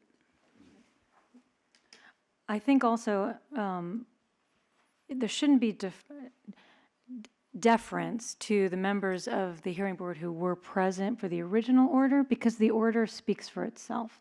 And I think that the decision today should be based upon the reading of condition number 12, what it calls for, and the motion that's before us to essentially dismiss that order and end the order based on compliance with all conditions, which include number 12, and the testimony and evidence that we heard today. So I think every member of this board is in the same position to make their own independent decision. Any other thoughts?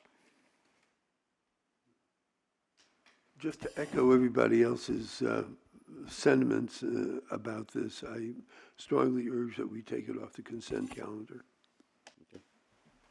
Do we need a motion, Madam? I don't believe so. Let me just check the rules again, but I believe any one member may take it off consent. That's true. So it's off consent, and we need to set a date. The next date available, I think, is this Thursday, March 2nd. I don't know if the parties are available to appear, but I suggest we set that date. Thursday, March 2nd. Everybody in agreement? The sooner the better, yes. Agree. And can't be tomorrow because we've got Sunshine Canyon tomorrow. Maybe to state for the record, because I do see exacerbated, but on the part of the public, and just to let the public know that all the testimony, all the evidence that was presented today is part of the record, and will be. So is the hearing, and so if the parties will review. I can't speak for them, but I can't imagine that the parties will not review today's hearing. Yeah, and both the exhibits, the emails that we got, as well as I'm going to take a look at the webcast to make sure I got everything that I heard today. Mr. Chairman, is your preference March 2nd? Could it be the following Tuesday? That's election day. Oh, okay. Sorry about that. It's the board's pleasure. As Dr. mentioned, I think that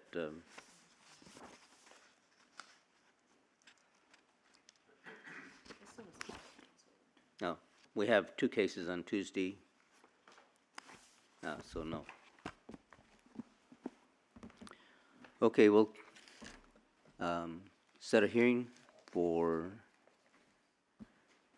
Thursday, March 2nd. We're taking off calendar and setting March 2nd as the date for the hearing. Ms. Burt? I just wanted to make sure that members of the public knew that we're setting that date, but it's also dependent on whether or not the parties are available. So you'll have to probably check back.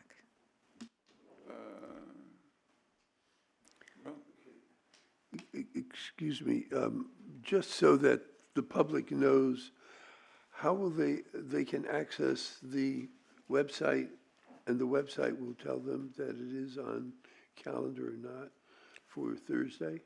Perhaps the best way is to call the clerk of the board to get the last minute, in case there's a last minute change. Is there a number? Oh, number is 909-396-2500.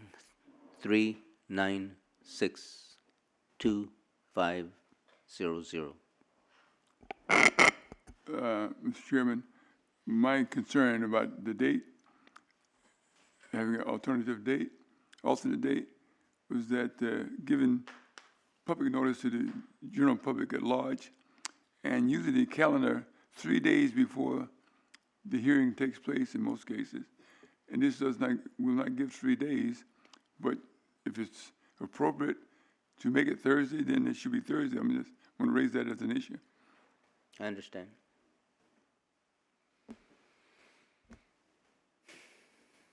I think those members of the public who are concerned have taken the time to drive a long way to get here. And I think, as Dr. Lerner indicated, that we need to make a decision on this soon. What I really am concerned about is, let's say we agree at 5 o'clock tonight, parties, the attorneys for both will be available so we can meet. What I'm concerned about is, when when does the public learn about this? About I what? just want, okay, let me put it to you this way. Let's say we find out, and now we're on voicemail there. Is there a voicemail method that they can call in and say, the hearing of thus and such will be scheduled on, is going ahead on March 2nd? I just want to know that, because these people are, like you said, they're coming from God knows where, and Porter Ranch, and we need, God does know where. Madam Clerk? you know, Updated immediately when changes are made to the calendar. So if they go to the district's website, under hearing board, on their calendar, if we put something on for for March the 2nd, it's going to be on that calendar today. When we make a change, it goes immediately. So there will be an update to the calendar that will show the March 2nd date. Now, if for some reason it cuts off at 4:30 on March the 1st, we will still try to make that update. So on March the 2nd, it would still be available that the case had been rescheduled or whatever.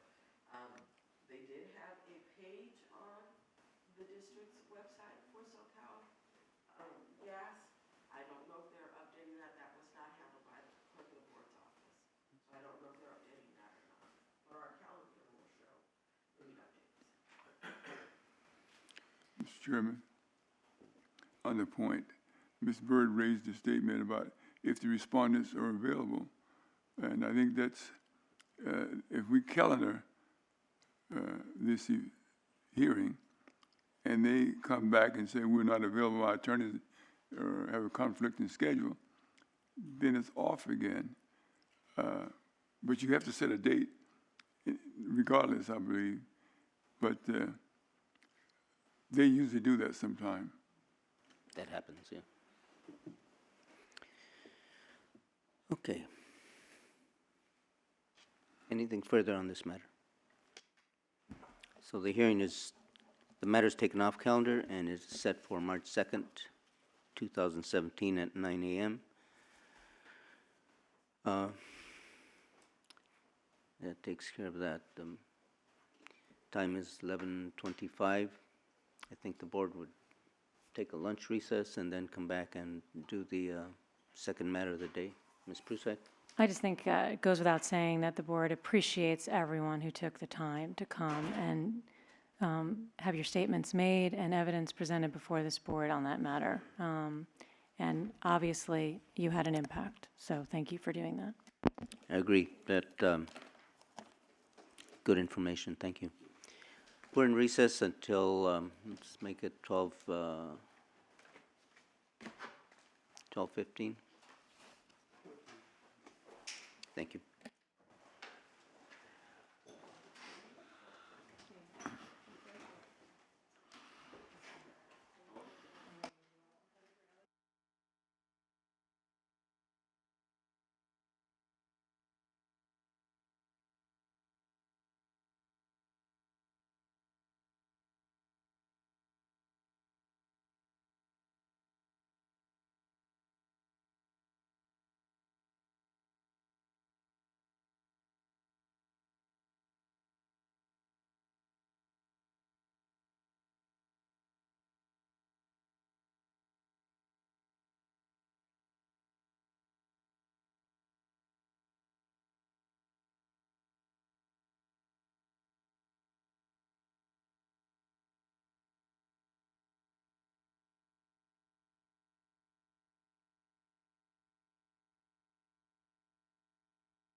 We are back on the record. The next matter is Johansson Dielectrics, Inc., case 6010-2.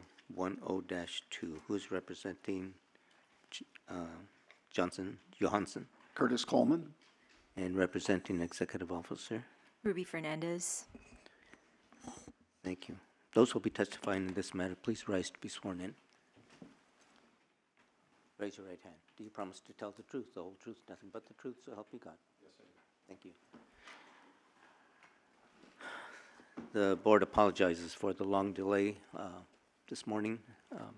We did not expect what we heard, or at least to hear as much as we heard this morning. So this is an emergency variance. We're going to bifurcate as usual and look to hear testimony, evidence in support of good cause. Mr. Coleman? Yes, thank you, Mr. Chairman. As the petition indicates, there was a failure of a part on the catalytic oxidizer that occurred on Monday, February 20th. We will provide testimony that this was an unforeseen event. It was a result of the massive rainstorms we've had recently. Apparently some water worked its way into the housing for the control, the burner actuator control, and shorted it out, and it burnt it out. The company shut down the equipment and contacted their consultant who applied for the emergency variance. I will submit some apologies too. I was on my back sick all last week and working out of my bed in my home office by telephone, and so I was not as involved in preparing this petition as I normally would have been. So we're here today to provide additional information, additional details, and we'll do that. And I have the production manager, Richard Basu, here to testify. Thank you. Ms. Fernandez? Thank you. At this point, I think we'd like to hear a little bit more information as well from the petitioner before we take a position on whether to oppose or not oppose the request for emergency variance. Thanks. Thank you. Mr. Coleman? Thank you. Call Richard Basu. Mr. Basu, will you please state your name and spell your last name for the record? My name is Richard Basu. My last name is spelled B-E-S-U. And were you just sworn as a witness a few moments ago? Yes. You understand you're testifying under oath? Yes. And what is your association? Oh, sorry. Sorry about that. Yeah. Okay. Please state your name and spell your last name for the record. My name is Richard Basu. My last name is spelled B-E-S-U. And were you sworn as a witness a few moments ago? Yes, I was. And you understand you're testifying under oath? Yes.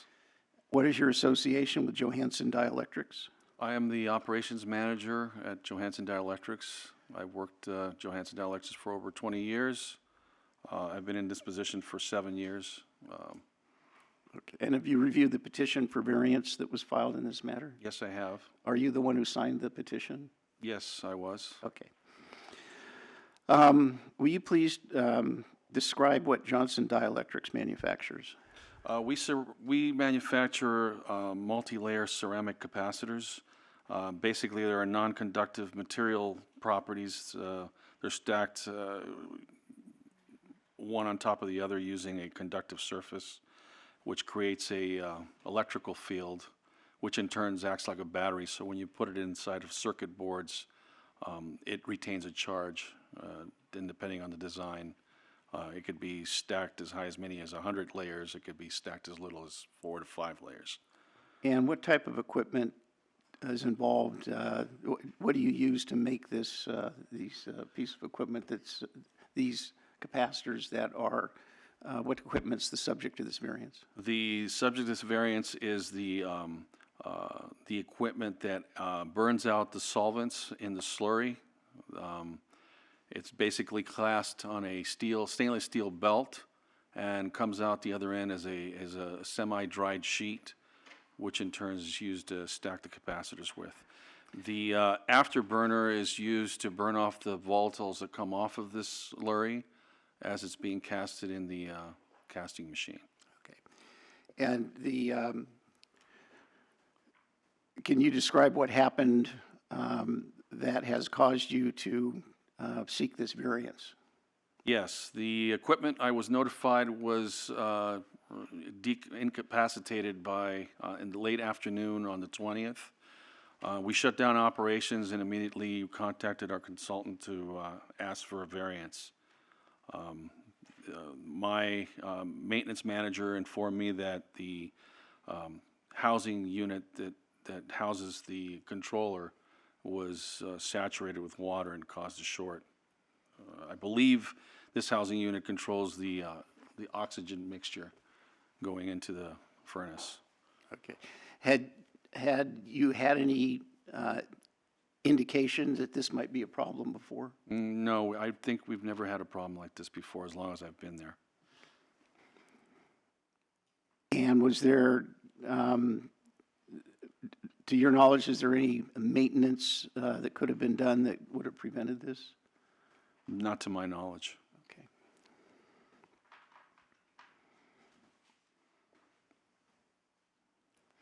And when was the variance petition then filed on the 22nd? Yes. Okay.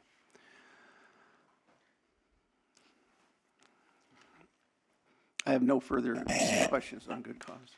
Ms. Fernandez?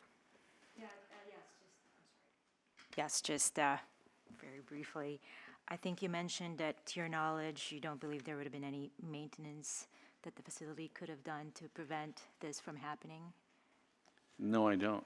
I'm not terribly familiar with the equipment, so you'll have to forgive me. Is the burn actuator, is that what it's called? That's the actual piece of equipment that's been damaged by the rain, and that's part of the air pollution control system, the catalytic oxidizer? Is that a correct characterization of it?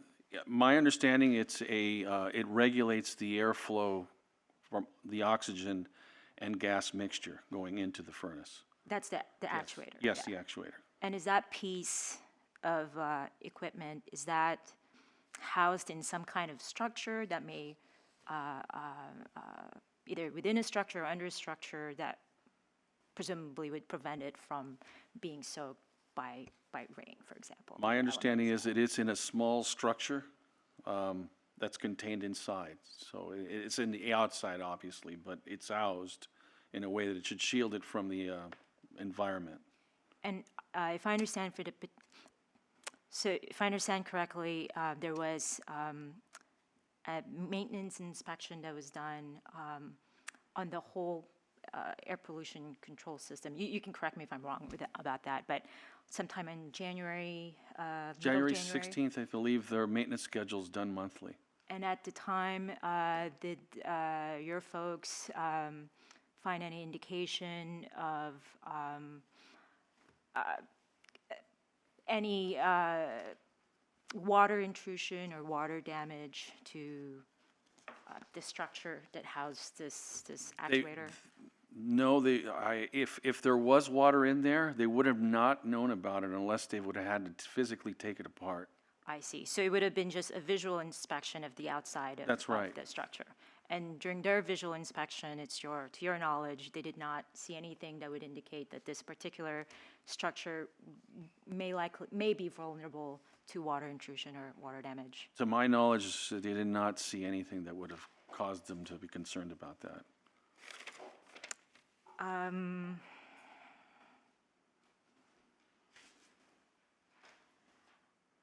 I think that's all I have. Thank you. Board members, questions on good cause? Ms. Byrd? You said the equipment is located outside, Yes, it is. but it has a housing around it, It has a housing around the particular controller. around the controller. And the controller is part of what the failure, is where the failure occurred? That's right. Okay. Have you always had this type of air pollution control equipment, or how long have you? As Well, I've been there 20 20 years, and as far as I know, yes, we've had this equipment for that duration. Okay. And it was always located On in the the same outside? place, outside? With Yes. the housing protected? Also, yes. Thank you. Anyone else? Ms. Prusad? I'm trying to understand, so your testimony is that it's housed in a structure that should, that the point of it is to keep the control dry, but was saturated. So do you have any idea of how that occurred? That I don't know, how the water was introduced into the housing unit to begin with. Do you think that it would indicate that there is a flaw or an issue or a need for maintenance for that housing?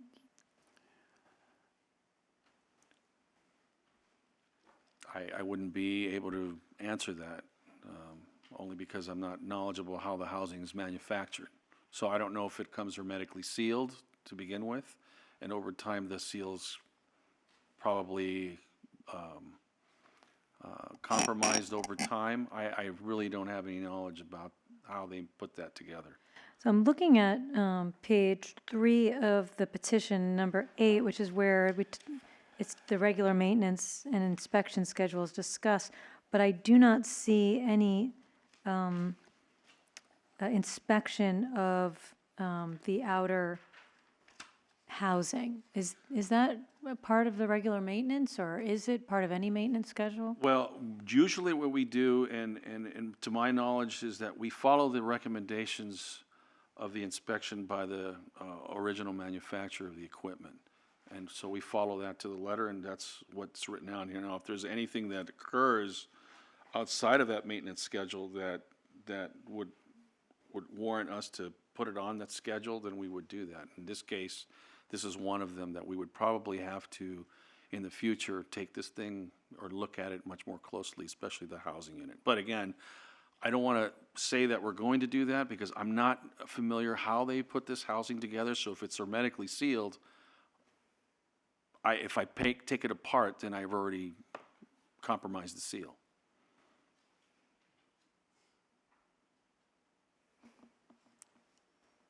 Okay, if it were hermetically sealed, the housing, how would anyone have gotten inside to see that the components were soaked inside? Nobody, well, because my maintenance manager was looking for the causes of what happened, and that's what they reported to me. I'm not sure how they got into it or not. Again, I'm not sure if this is a hermetically sealed unit or it is. I don't have any knowledge of how this is put together. Do you have any knowledge of whether this has happened before from rainwater? I have not, to my knowledge, I have not seen this ever happen before from rainwater. Is this the only component of its type at the facility? Enrique, is that the only unit we have? No, I got 2 actuators. There's Actually, 2. The same machine has 2. If you don't know, just say so and we'll I have don't another. know. Okay. Okay, thank you. Any other questions on good cause? Senator? This device, catalyst, is encapsulated in a vessel type. The catalyst itself? Yeah. Yes, it is. And you don't know whether it's hermetically sealed or not. You said you did To not my know. knowledge, I don't have that information, if it's hermetically sealed or not. So this device is self-contained, Yes. and you say you make circuit boards? We don't make circuit boards at the factory. We make a component that goes on circuit boards, What component? capacitors. How many similar devices do you have that operates at your site? You have this one piece of equipment. Do you have more than one that's similar to the one that failed? No, we don't. This is the only one you have This is the only one we have. for your whole company? That's right. So It's located in one particular operation of the factory, which again takes the liquid slurry, which turns into a semi-solid sheet. And during that process, the machines, or the casting machines, they burn off the volatiles, or they vents it into what we call the oxidizer, or the back burner, which is located outside. It's funneled, that volatile's funneled to that unit, and then it burns it off into the atmosphere.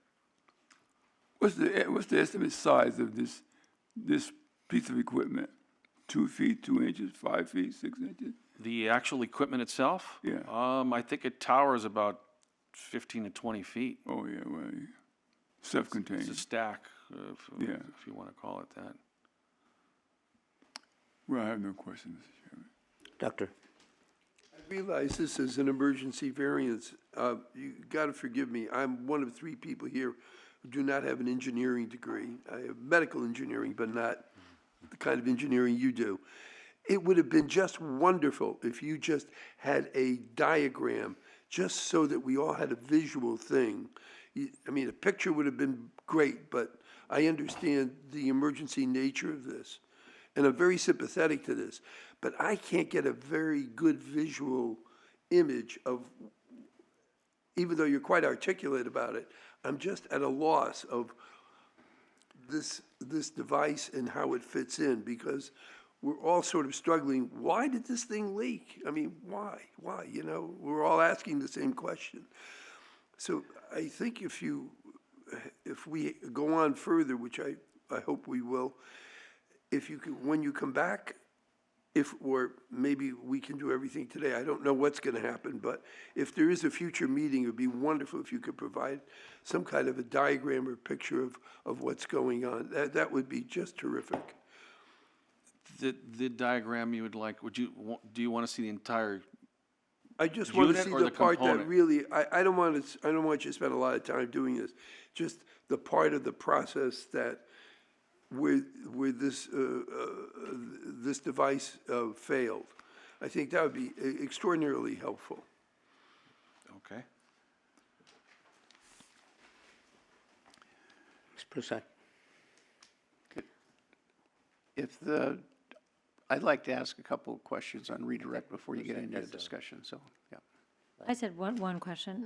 The question is, if we didn't hear this matter today and you had to wait until, when do you now expect that this part would be replaced? We believe we should be in operation by March 6th, day end. Coming Monday. This coming Monday.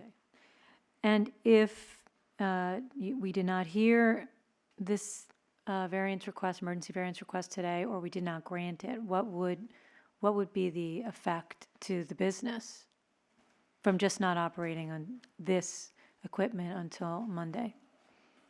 We would lose approximately between $60,000 and $80,000 a day, and we would have to lay off at least 200 people for the duration of the time that it's down. Now, they wouldn't happen all at once, but it would happen in stages, because we have a process that's about 6 weeks long. So there are other parts of the business that can remain in operation between now and Monday? Yes, there would be. And the 60 to 80,000, is that based upon your full operations or just the operation of this particular piece of equipment? This is based particularly on this piece of equipment because the operation is completely dependent on it. So do you have inventory that has already gone through this particular piece of equipment? Well, in order to reduce the amount of work in that area, what we've done is we're only building to order. Basically, we're not building anything to stock so that we can limit the amount of emission. But for me, it's hard to know how much that's going to impact between now and the time we install the unit. Okay. And the 200 people that you estimated, they wouldn't actually be laid off. They would just perhaps not have work for the rest of this week through Monday. That's right, and it wouldn't all be the same time, it would be in stages, because as I said, our process is 6 weeks long, so if I put a 1 or 2 week gap in it, then it'll affect other processes downstream. Thank you. Senator? The variance conditions, number 4. The catalyst has been removed. Operator should have a sample of the catalyst removed from the catalyst oxidizer.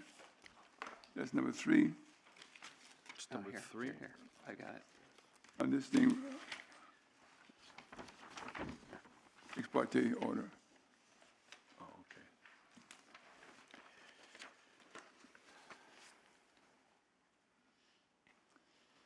Question, have those conditions been complied with?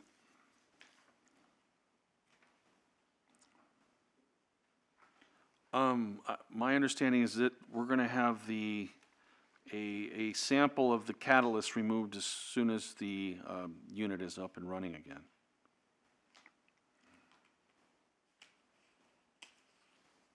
Did, He said number 4 of that variance conditions should be removed as of today. but let me ask a Mr. question. Mr. Coleman? Have you ever seen this before today?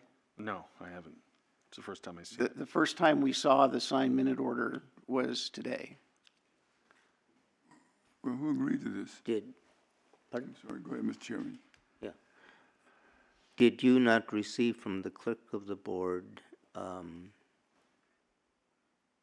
email indicating, or some other communication indicating that the ex parte emergency variance was granted, and under what conditions? I did, yes. And that was when?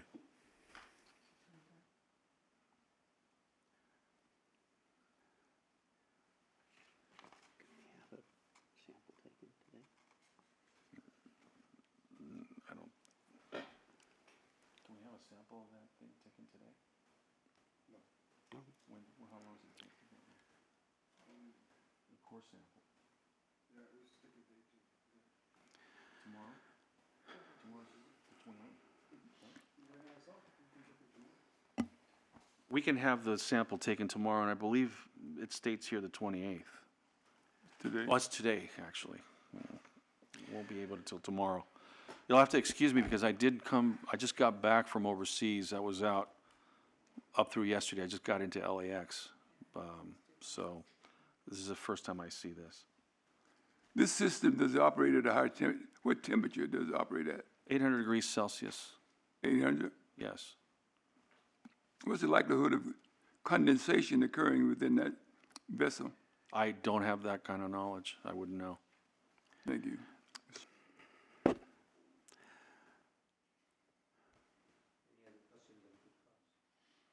Any other questions on good cause? Mr. Coleman, you had some Yeah, follow-up? I did. I think there's some misunderstandings here. So according to the permit, the afterburner, the catalytic oxidizer, is described as a Baker furnace, 10-foot wide. Now, is that 10 foot in diameter? Is it circular or is it It's a rectangular shape. Okay. Shape. So 10 foot on a side and 16 foot High. tall? Yes. Okay. And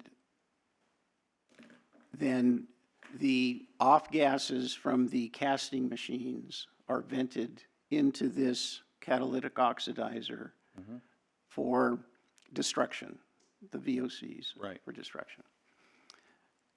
Now, is there any indication that there's anything wrong with the catalyst itself? No. Okay. And is there any indication that there's anything wrong with the catalytic oxidizer itself? No. The part that is giving the problem an electronic controller that controls the flow of gas and air into the catalytic oxidizer to make sure that everything is at the proper ratio so that the destruction occurs properly? Yes. And is this electronic control contained in a sealed box? Yes, it's in some kind of a housing unit. Housing unit. And is this physically attached to the catalytic afterburner structure? To the structure, yes. Okay. Now, does the catalytic afterburner have to be outside because of the operating conditions that it operates under? I'm sorry, repeat that again? The catalytic afterburner is located outside of a building? That's right. Okay. And is that for some safety reason, or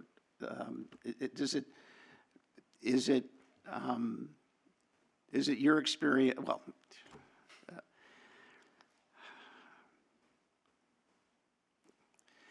the catalytic oxidizer, I think you indicated, your testimony was that it's been in operation for many, many years at this location. And is it your testimony that this is the first time that a situation like this has presented itself where the controller stopped working? Yes, it's the first time we've experienced this problem. Okay. Now, do you have the Baker furnace people coming out to effect repairs? Yes. Do you believe that they would be more qualified to provide information on the cause of the failure? Yes, they should be able to answer some of the technical questions that I'm not able to answer here at this meeting. Okay.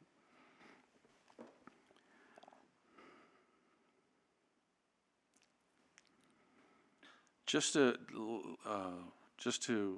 note, the membrane or the catalyst itself inside the unit, where we take core samples, we periodically do that yearly. So that has been certified as a working unit as far as the membrane is concerned. To take another core sample is, I believe it's not going to yield us any further information about the working of that unit.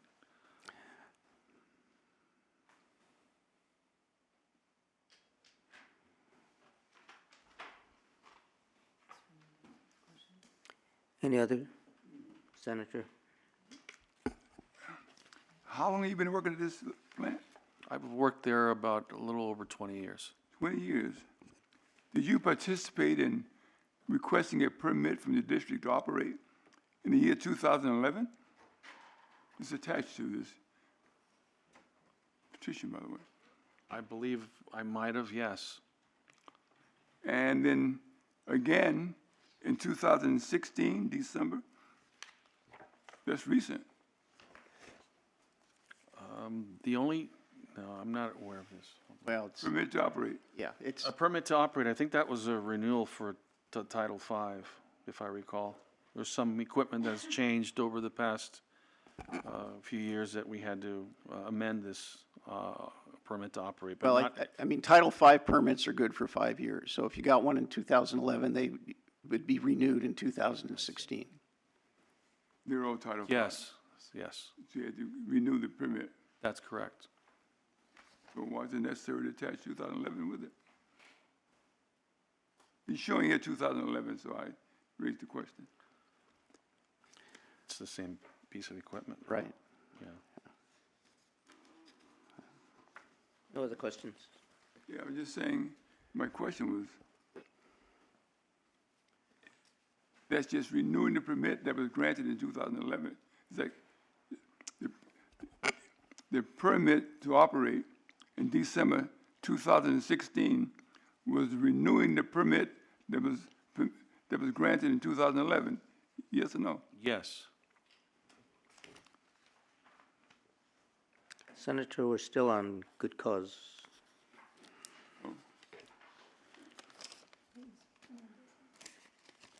Mr. Chair, if I may. Yes. Just just quickly ask a couple of questions about the testimony from the witness just now.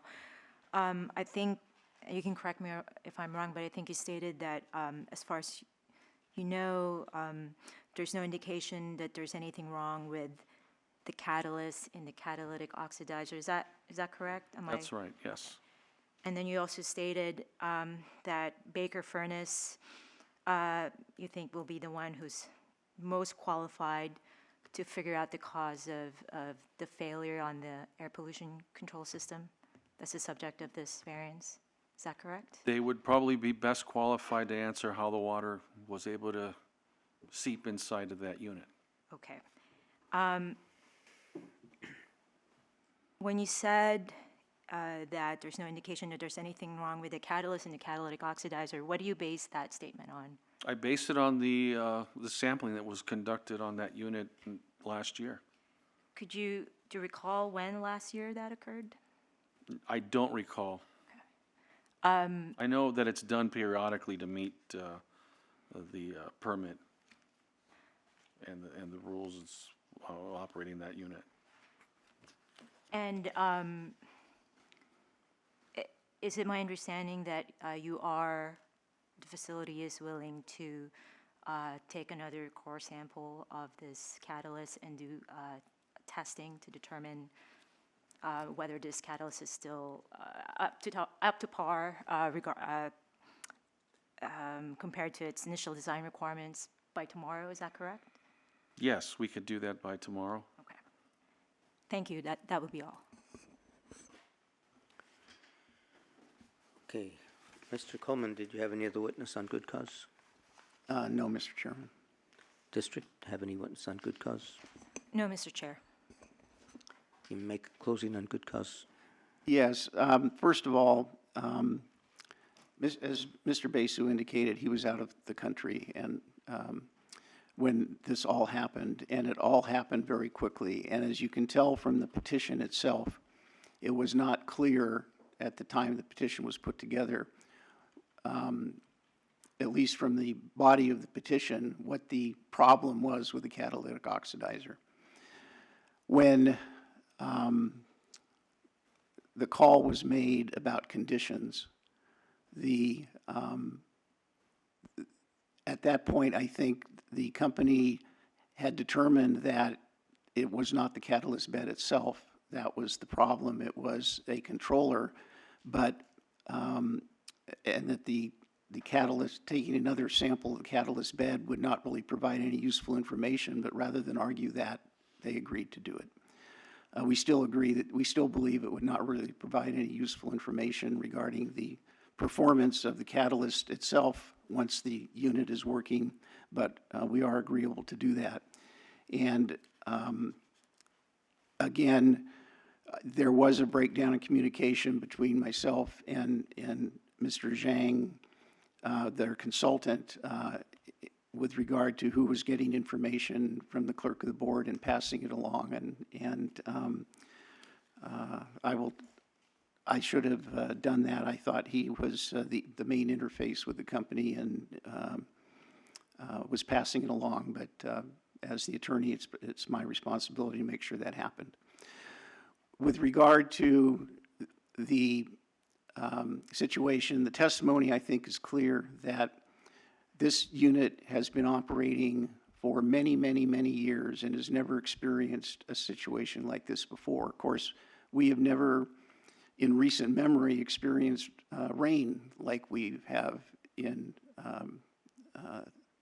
recent weeks. This is a piece of equipment that is located outdoors. It's an afterburner, catalytic afterburner, operates at high temperature.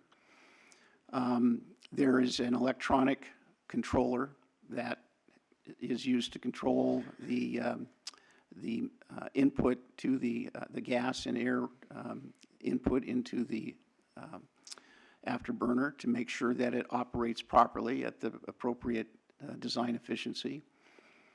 And water got into the housing, and apparently it caused a failure of that controller that was unprecedented in the company's history. They have acted quickly. They shut the equipment down. They applied for an emergency variance. An ex parte variance was granted, and this hearing was scheduled. And they, as the testimony showed, Baker will be out on Monday to effect repairs. So I think that it is clear that this will be fixed before a notice hearing could be held. The breakdown occurred in such a fashion that a notice hearing could not be held, and therefore we believe there is a good cause to consider granting an emergency variance. Thank you. Ms. Fernandez? Thank you, Mr. Chair. I think based on the testimony today, we're comfortable not opposing the emergency variance hearing. It's certainly, at least based on the information, it does sound like the company acted fairly quickly once they found out about the damage. Within 2 days, they filed this petition. The petitioner testified that visible inspections of the structure that housed this unit gave no indication that of any water intrusion or water damage, and I don't really have any basis for disbelieving that. I think initially in their petition they said that they would complete the repairs by March 14th, but it sounds like it's going to be earlier than that. It's going to be March 6th, so that's a good thing. We want them to get this air pollution control system up and running as soon as possible. So we don't have any objections, but I think we would like, well, we can talk about it once, if it moves on to the emergency variance hearing and we get past good cause, but certainly the district would want to see some testing on the catalyst, and petitioners indicated that they'd be willing to do that. Thank you. Thank you. Discussion on good cause. Board members? Ms. Byrd? I believe that we can find good cause in looking at the guidelines that we have in our manual. I'll just kind of touch briefly on, we can find good cause because the petitioner will be in violation if they operate this equipment. The circumstances couldn't have been reasonably avoided. We heard that this is equipment that's located outside, and we all know that we have had unprecedented rains recently. In the 20 years at least that the witness has been at this facility, he's not aware of this ever occurring in those 20 years. They have a regular maintenance schedule. They follow the recommendations. Testimony is that they follow the recommendations by the original manufacturer of that equipment. Let's see.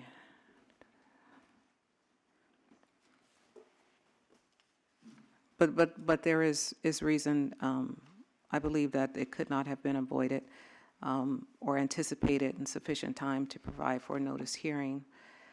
Petitioner did exercise diligence, even though I keep hearing the 22nd was when the petition was filed. It is date stamped on the 23rd, and that is what we have. And actually, I still consider that to be timely to have filed the petition. The testimony was that they knew on the 22nd, and then the petition was filed, or date stamped, I'll say it's date stamped on the 23rd. And the unreasonable and unavoidable adverse impact to the petitioner would possibly be the loss of revenue that would occur up to $80,000 per day, even though it's not.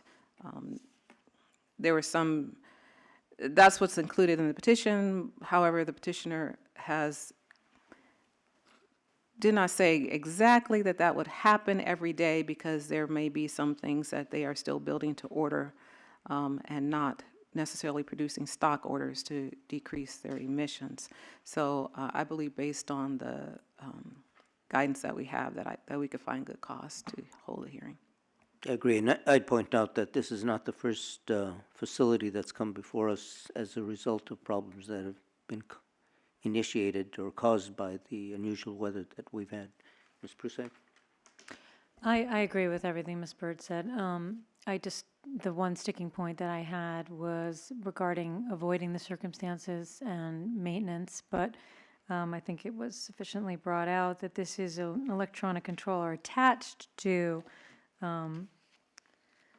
the afterburner structure, the catalytic afterburner structure. And so what we see as maintenance is really for that catalytic afterburner, and that this is housed in its own little housing, and Mr. Basu was not even sure if it's hermetically sealed. So it seems that it's not something that would normally be taken apart and really looked at, and there was no indication, according to him, that there was any intrusion or anything lacking in the structure that needed to be taken care of, and this has never happened before, so I'm willing to make that finding based on that. Any other thoughts? Yeah, one of the permits to operate is that you have to maintain the equipment. And we didn't ask any questions along those lines, but I will say, however, that there's been a lot of rain blame. And when you dig deep, sometimes it's lack of a good maintenance program. If this equipment has been operating for a long period of time, at some point in time, according to the specs, it's going to fail unless you replace it. You have a good reliability program, and you can avoid some of these problems occurring. Whether you did that or not, I don't know. But I think that given the circumstances being what they are today, that the $80,000 I read here per day, 200 people perhaps will be put in unemployment rolls for a period of time. And if the variance is granted, you can fix the problem post-haste. That being the case, then with that, I will support it. And I would suggest that you learn more about your equipment and the maintenance thereof. We asked you some questions, you didn't have too much of the answers. Any other comments? I'll entertain a motion. Ms. Bird? In the matter of Johansson Dielectrics, Inc., case number 6010-2, I move that we can find good cause to hear the emergency hearing, and that we should do so for emergency variance. I'll second that motion. Discussion on the motion? Dr. Lerner, how do you vote? In favor. Ms. Prusek? Yes. I. Senator? Motion passes. Mr. Coleman, would you wish to incorporate the findings in the good cause portion? Yes, I would, Mr. Chairman. Ms. Fernandez? No objections. Okay. You may proceed, Mr. Coleman. Thank you. Couple of housekeeping matters. Due to the expedited, the moving up of the compliance date, the facility will no longer need a variance relief from Rule 442. 442, okay, let's see, D2 is, I believe, what was cited in the petition, and it says a person shall not emit VOCs to the atmosphere from all VOC-containing materials, equipment, or processes subject to this rule in excess of 833 pounds per month per facility. With the handful of days of operation in the end of February and another few days, 3 to 4 days of operation in March, the facility, even uncontrolled, the facility emissions would be well below 833 pounds per month. So we are withdrawing the request for variance coverage from Rule 442.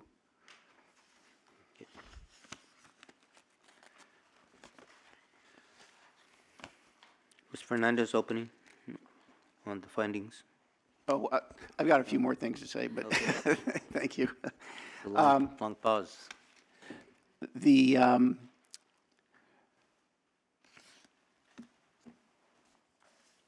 I would just, I think you've already heard that they have ordered the spare part. It will be arriving and it is scheduled for installation on Monday, March 6th, which significantly cuts back the amount of days relief requested. The other thing that we've been trying to grapple with throughout the proceeding, and I think it's something the chairman probably also grappled with, was the situation of excess emissions. And I know the hearing board tends to look at excess emissions on a daily basis, and in this case, both the permit under which they operate has a monthly limit, and 442, Rule 442, which is a fallback position, which would apply to the facility if it was operating without emission controls, has a monthly limit of 833 pounds per month.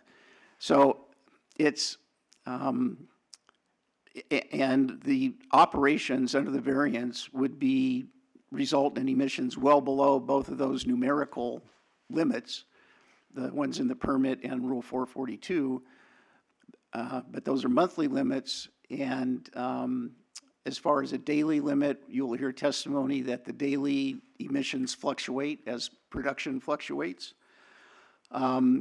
We have refined that number somewhat.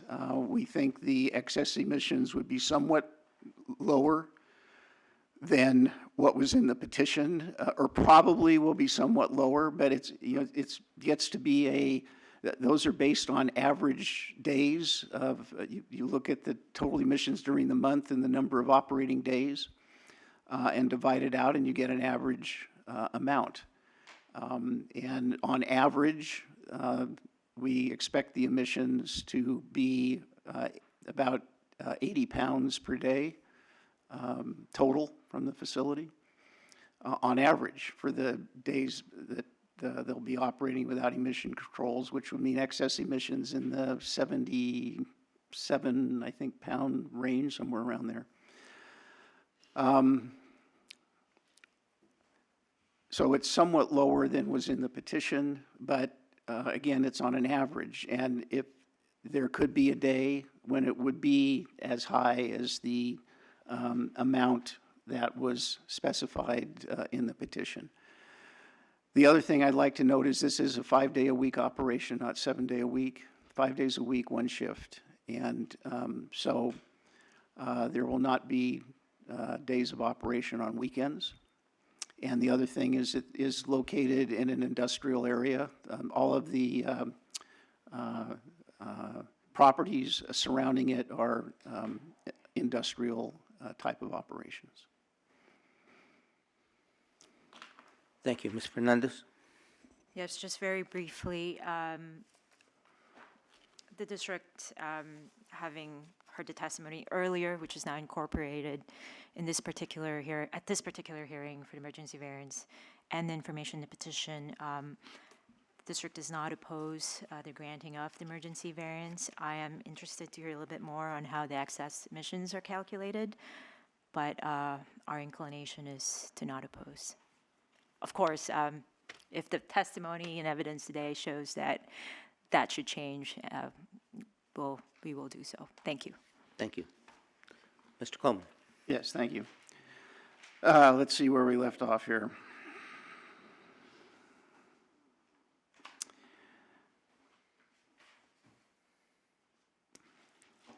Okay, since the variance petition was filed, have you tried to expedite the repair of the catalytic oxidizer? Yes. And what's your current expectation for when the repairs will be completed? March 6th. At the end of the day, March 6th? End of the day, March 6th. Okay. What rule or rules is Johansson Dielectrics violating under current operating conditions with the catalytic oxidizer not in operation? I believe it's Rule 203 and Rule 442. No. Oh, I'm sorry, 203 and Rule and 3002.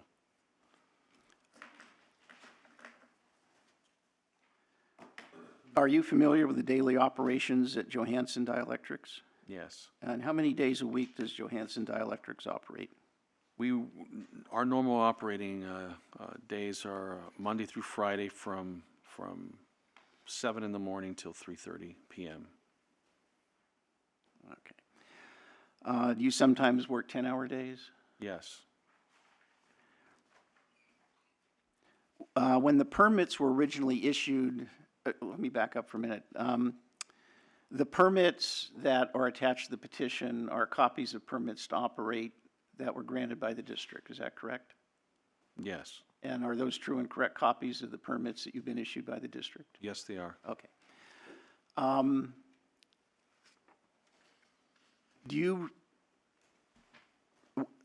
When the permits, the casting machines, were they originally permitted earlier than 2011? Yes. Okay. You remember how long ago that was? Before my time. Okay. When the permits were originally, well, let me back up. Have you, has the facility always operated on a just a one shift, 8 to 10 hour a day program? No, they have not. In the past, we used to run the operation 2 full shifts, 16-hour plus days. Okay. And at the time the permits were originally issued, were your operations such that the facility anticipated approaching the 3,920 pound per day VOC limit contained in those permits? Yes. Okay. In recent years, has your production declined? Yes, it has. The variance petition estimated that excess emissions under the variance would be 82 pounds per day of VOC. Have you looked at your current operations to see if this reflects what you're currently doing now? Yes, we have. And how does that compare? The 82 with, of excess emissions with what you're doing now? What we've looked at was last year's emissions as well as year-to-date, and it seems that we are just below that threshold. Is it possible that on a particular day you could get up to the 82 pounds? That could be possible. But most of the time, do you expect to be below that? Most of the time, I would expect to be below that. Okay. Have you considered curtailing operations in lieu of obtaining a variance? No, because we still have contractual obligations with some of our customers that we have to fulfill. Well, if you curtailed operations, would you still be operating in violation of the permit conditions? I'm sorry, say that again. If you curtailed, if you just reduced operations without stopping them altogether, wouldn't you still be in violation of the permit condition of requiring the 95% control? Yes, we would be, because we're supposed to be burning off all the volatiles coming off that oxidizer, so we would still be in violation. Now, I think you alluded to this earlier, but is it possible to further curtail production to further reduce emissions? As I said before and stated before, we're only doing, we're only making jobs based on the order requirement. So anything to stock, we've stopped. Okay. Any build to stock, so it's only build to order. And would you be in danger of losing customers if you stopped taking those and fulfilling those orders? The build to order, yes. Yeah.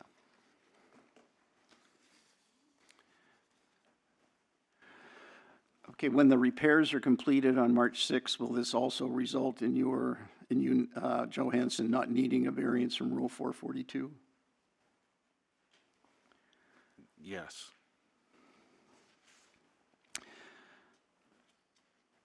Can Johansson Dielectrics quantify emissions during the variance period and make the records available to the district? Yes. Do you keep daily records of the VOC use related to the casting machines? Yes, we do. Okay.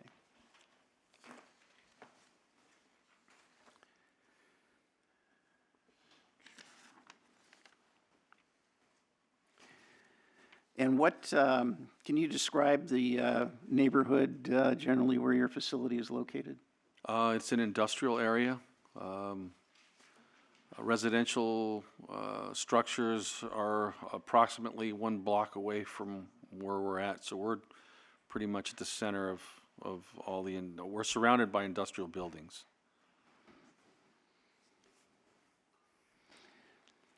Have you had any indications of complaints of odors or other associated with your operations while you've been operating under variance? Not that I'm aware of.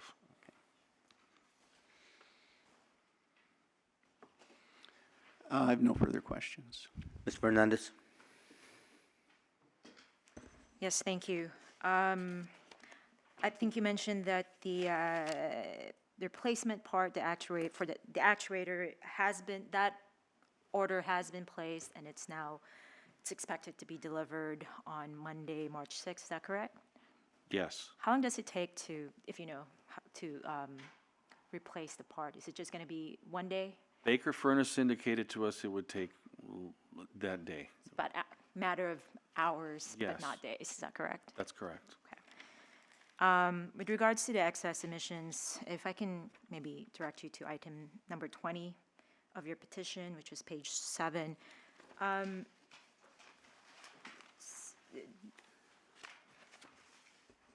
Did I assume either did you make these calculations?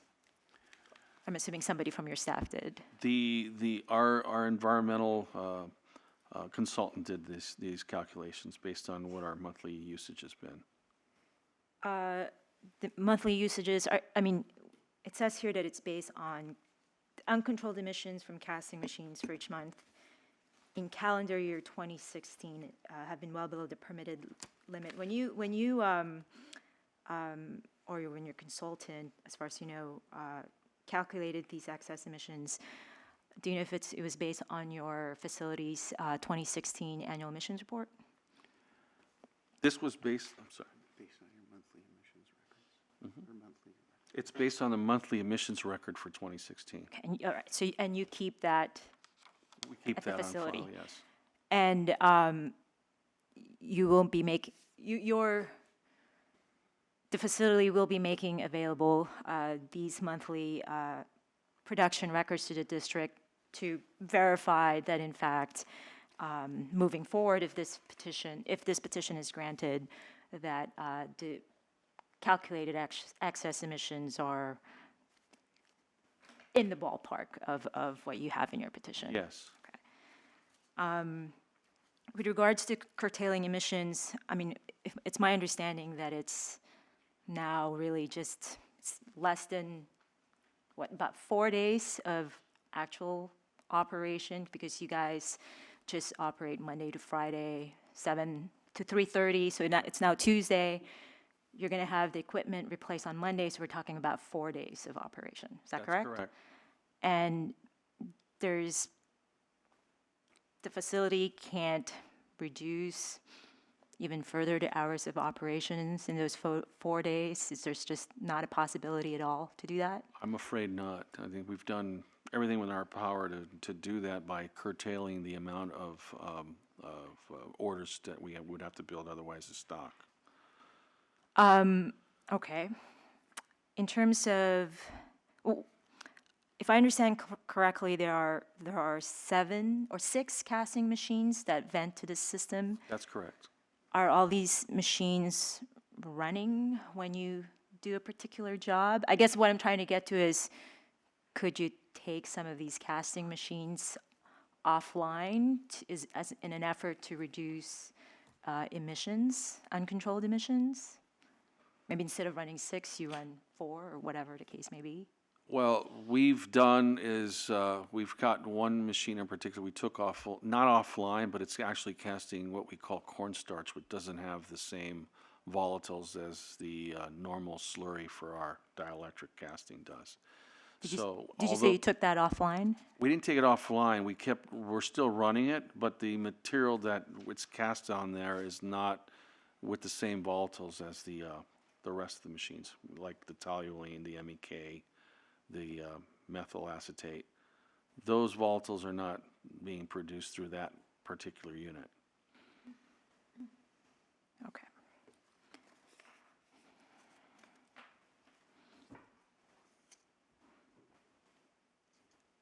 I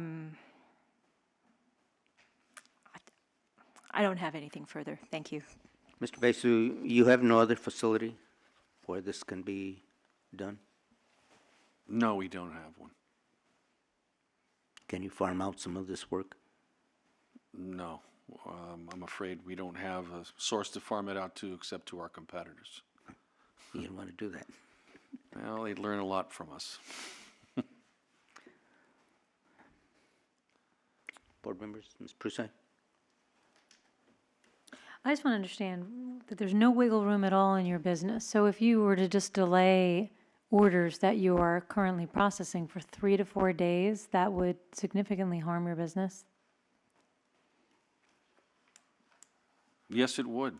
Our customers expect a 90+% delivery on time, and the market is very tight for this particular kind of component.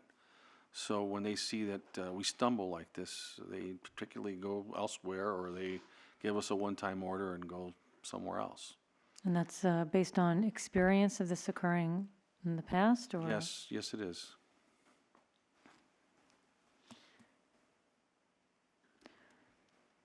Sorry. What about is there a potential or a possibility for bringing in some kind of portable oxidizer of any type to burn off VOCs while? That has never crossed my mind. I'm not sure if there's one available or not. I haven't really inquired about doing something like that. Not having a picture of this facility, I don't know how large this oxidizer is or how complex, or whether it is even possible to replace it with something portable. Well, can you enlighten us? As described on the permit, I believe it's pretty large. The tower's about 16 feet and probably about another 9 feet across. So it's not a small unit It's not a small unit at all. But you have not taken the opportunity to look into the potential of bringing in a portable device to control these emissions? And when you, I think I get it from looking at your calculations, but this oxidizer right now is not controlling any emissions? At this point in time, it's not. Was it earlier and now it's not, or? It was earlier, yes, before the breakdown. Oh, okay. I thought, the way you answered that, I thought maybe since the breakdown, it's gotten worse, but no, it's. No, it just broke down, and now it's not controlling any emissions. One thing I wanted to add about the portable unit being brought in, I don't know if that would actually still violate our Title V permit, because we're permitted to operate this unit on the site. If I bring something else from the outside in, it's not permitted. I'm not sure if it's even legal to do that or not, so I'm not sure whether the rules apply to this, even if I could get something as a portable unit, if you say, to bring in. But you haven't looked into that? I haven't really looked into it. Because I don't know about oxidizers such as this, but certain pieces of equipment in the district come certified that are portable. I don't know if this applies. Okay, thank you. Ms. Bird? Would you have an estimate of how much revenue you may have lost in the last few days, or the period of time between which you switched to only doing made to order versus made to order in stock? Have you? I really don't have a way to measure that, because it's I don't really have a way to measure that. Since we built to stock, that just means that we have a product on hand that we can provide to our customers as soon as they put the order through. But if we don't have it, they can choose to go elsewhere and find it if they need it, or they can wait the 2 to 3 week period it would take to get the product out. So you would say that it's more of a timeliness issue to have built to stock than a financial issue? Right, it would be more of a timely issue. Okay. And typically, what percentage of your business is typically built to order versus just built to stock? Build to order, our business is about 80%. Okay, so during that time, no matter what, during the time that you might not have this equipment in place, it would be no more than 20% loss of revenue. That's correct. Is there, maybe this question has already been asked. I think I heard it in a different way. Is there any way that you would expect not to have that equipment on March 6th? Unless there's something that I have not foreseen that Baker has not communicated to me, I don't see why. Do you have any, what is the word I'm looking for? Is there any disadvantage to Baker if they don't have it there by the 6th? Disadvantage to them? Yeah, I mean, you have this agreement with the Penalty for late delivery. Penalty for late delivery, anything that. Well, I certainly wouldn't trust them again, but no, we don't have anything like that in place. Okay. I think that's all my questions for now. Thank you. And Ms. Prusak? Are you only asking for the variance to go through Monday, or are you asking for it to go longer?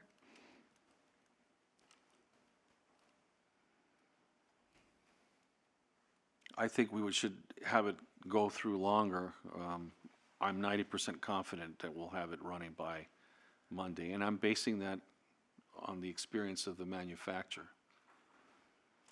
Okay, and longer in your mind would be what? And I think this is relevant in my mind since we have uncontrolled VOCs and no plan to control them at all, which just go up by the day. It's important to me in making my decision how long you're asking. I would say if it's that unit, which I believe it is, then I can't see it going past the 7th of March. I'm sorry, so that's Tuesday? Yes. Okay, so that would be what you would ask for, till the 7th of March? Yes. Thank you. Mr. Baisu, your petition at several points speaks of a primary oxidizer. Is there a secondary?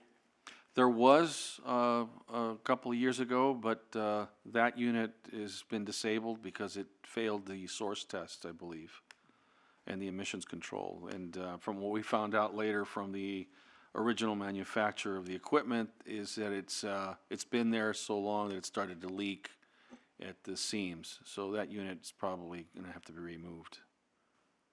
Is it in use? No. What's leaking? The VOCs are leaking. Within it? If it was used? No, I mean, it would leak if it was used. If it would leak if it was used, is what I'm okay. saying. I'm sorry. Thank you. Ms. Byrd? I have just a couple more questions. I wanted to look back to your conditions from your ex parte, since I'm thinking that some things will follow. We don't have any other conditions being submitted by the district. Okay. No. And that is to see which of these things, because at the time of the ex parte, of course, we didn't have a date on them because we knew that you'd be here. Here we go. So let's look at number 1. And is that something that you will know once Baker has come to the facility? Is that what you anticipated? Yes. Okay. So that will be known after, actually, that will be known when the variance ends. Would that be correct? That's correct. And what was your understanding of providing a weekly progress report? Or is that also you were anticipating it? Initially, you were anticipating this going until the 14th, so I'm assuming that maybe that has something to do with it, but That was based on the presumption of the availability of the unit, I believe. Oh, okay. I wasn't, we weren't, before I left overseas, I wasn't told exactly what day it was going to arrive, but it was going to arrive quickly. Okay, so that would not be. I couldn't interpret it one way or the other, what that meant. That won't necessarily be relevant now. Okay, then 3 and 4, You said that you would have a catalyst sample taken on the 1st of March, Yes. which is tomorrow? Okay. And you have here, the catalyst sample shall be tested, and I'm not sure how much of this the district still would require, but catalyst sample tested in the lab. This would probably be, I'm thinking that if you're getting this done by the 7th of March, that it will probably be repaired before you ever have an opportunity to have a test. Right. I think from our standpoint, it'd be a good indicator to know that the catalyst is still active. So- And I know, well, if you're interested, we did have a discussion about making sure in the future that they have a replacement catalyst bed on hand in case, once this wears out, because that's like a 2 to 3 month replacement. We don't want to be in here again saying we need 2 to 3 months, so. Okay. So when would that date occur for the sample The sample will be removed tomorrow, and I and believe tested on? the lab, my experience, I've seen it come back 3 to 4 weeks later. 3 to 4 weeks? Yes. But normally, that's done under normal circumstances where we would remove the sample and send to the lab. Is there an expedited process? I don't know if there is, but I could ask. Okay, because actually the following condition, and these conditions were not created based on 3 to 4 weeks. The following condition, number 6, says that the lab analysis would be submitted no later than March 8th. That would be impossible if you. Again, I'm not sure if I could expedite this because I haven't had to in the past when we did Okay. our normal source testing.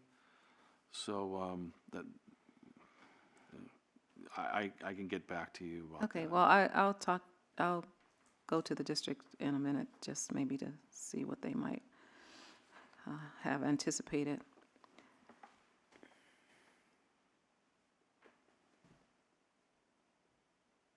And then number 7, list of actions to prevent similar occurrences. That, I'm assuming, would occur after you know why. Right. Which would happen when Baker came? Baker Furnace comes out, right. Okay. Do you have a date maybe that we could put on that? And if not, I'll ask the district what they might desire. Yeah. March 14th acceptable? March 14th? We'll see. Okay. May I just point out that if this is granted and it only goes through the 7th, that the 14th is outside of that, so. Yeah. Okay. Okay, well, I'll ask the district to provide possibly maybe before or after we start deliberations. Provide what? Some dates that they might desire to see things happen, or if it's necessary at all. You can do that now. I'd be happy to provide that. Okay. So the district, if the board is inclined to grant this emergency variance, the district would like to see the proposed conditions that were submitted, that's dated February 23rd, 2017, to be adopted, but with the following changes. For condition number 1, that the detailed assessment of the damage to the APC system, including the catalyst bed, be submitted by March 14th, 2017. And I'm looking at petitioner. I want to make sure that we get that expeditiously, but also make sure that they actually have sufficient amount of time to get that to us. So we would prefer to have that by March 14th, 2017. For condition number 4, that the catalyst sample be removed no later than March 1st, 2017. For condition number 6, that the lab analysis of the catalyst activity be submitted to the district by March 31st, 2017. Condition number 7, that the district be provided a list of actions by March 14th, 2017, and that the hearing board retain jurisdiction on this matter until March 31st, 2017, if that's acceptable. Okay, so we're deleting number 2 as well, right? I'm sorry, 2 and 3 are still on. I left it, I didn't say anything about them because we would still submit those for these, as conditions for this particular. Mr. Coleman, are those dates acceptable? Yes, I'm okay with that. Ms. Prusek? May I first say that generally in a variance, we do not retain jurisdiction. We generally automatically retain jurisdiction until there's full compliance. However, if we are to have these dates that are outside of the March 7th date, by which I certainly would not vote in favor of a variance that would allow relief from the rules past March 7th. At the very least, we would need a variance condition number 1 or something that would say something along the lines that petitioner shall ensure that the catalytic oxidizer is back in full compliance by March 7th, but I don't know if those are the exact words, but something along those lines, if the parties can agree. Mr. Coleman?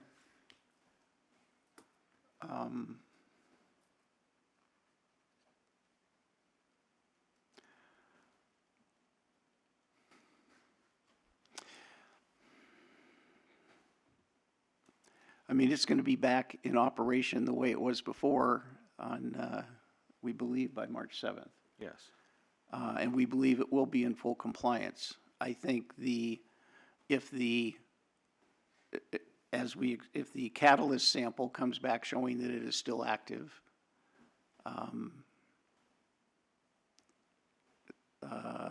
there's no reason to believe that it's not operating now. Go offline for a minute here. Off the record.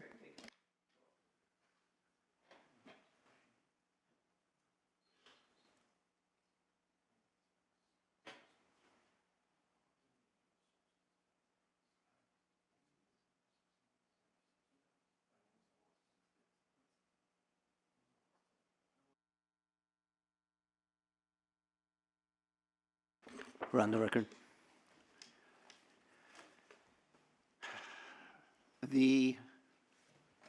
I guess it depends on what you mean by assuring compliance. Mr. Besu can testify that the unit was just source tested in November and passed. It made the 95% plus efficiency. So we don't have any reason to believe it would not do that once it's back in operation. We need a date by which, in here, in a variance condition, that we know that this situation, the controller has been fixed and we're back in operation. And it needs to be by March 7th. March 7th? Yes.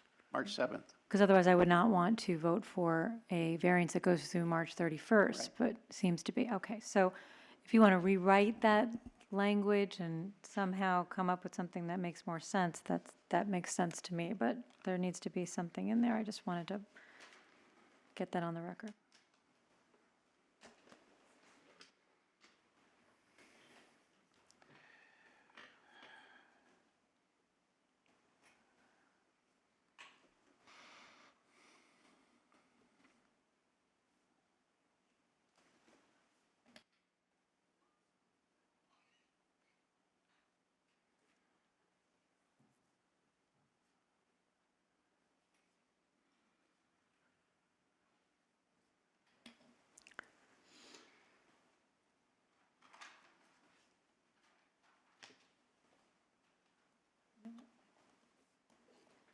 Ms. Prusek? I'm sorry, I'm thinking about the date. It can't go through March 31st anyway. There can be no dates in here that go to March 31st because it's an emergency variance, which can only last for 30 days from the date that the ex parte was granted, which was on 23rd of the February. 23rd.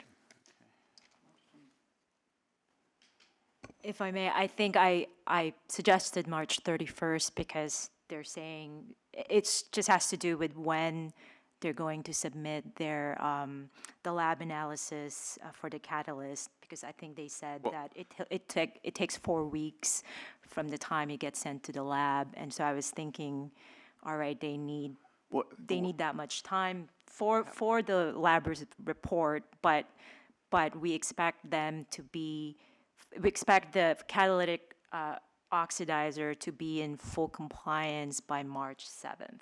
That's correct. How would this fly, that the results of the laboratory analysis of the catalytic activity shall be submitted to the district senior air quality engineering manager Mitch Heimoff no later than March 23rd, 2017, unless the additional time is granted by the executive officer?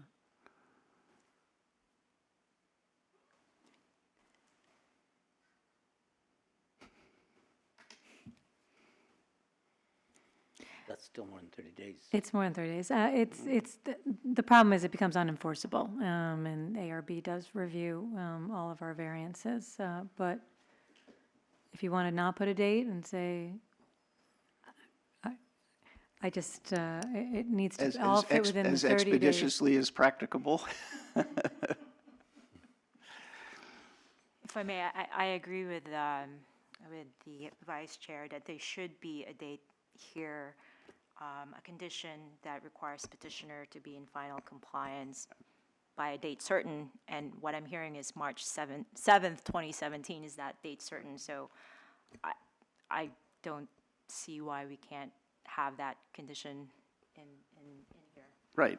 I was going to propose petitioner shall complete repairs to the catalytic oxidizer and return it to full operation no later than March 7th, 2017.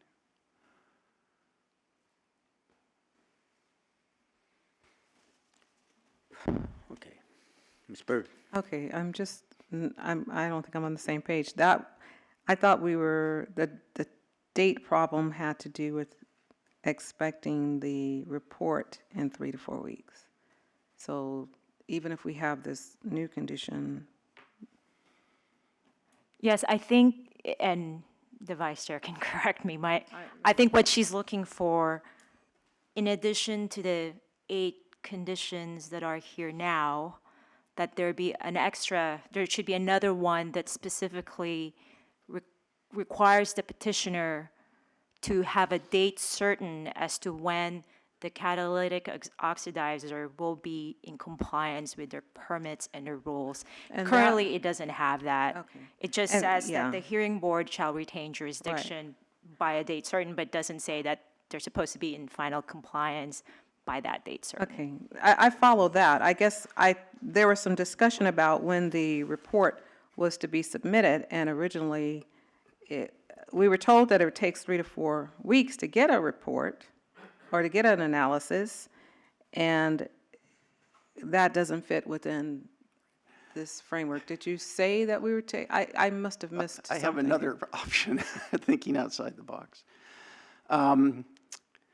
Under the Health and Safety Code, the executive officer can at any time request from a permit holder information, analyses, plan, whatever, that would disclose the amount and character of emissions from the facility. Could we put a condition in that says, petitioner shall comply with any requests for information regarding the integrity of the catalyst that are made by the executive officer, without specifying a date? And then the executive officer we can work out with the district whatever date, but there's that is, but at least there's something in here that indicates you are requiring information to be provided. Does that serve the purpose of the district? I think that will work. Thank you. Then we'll come back to get the wording of whatever that was that you did. You got my health and safety. Okay, thank you.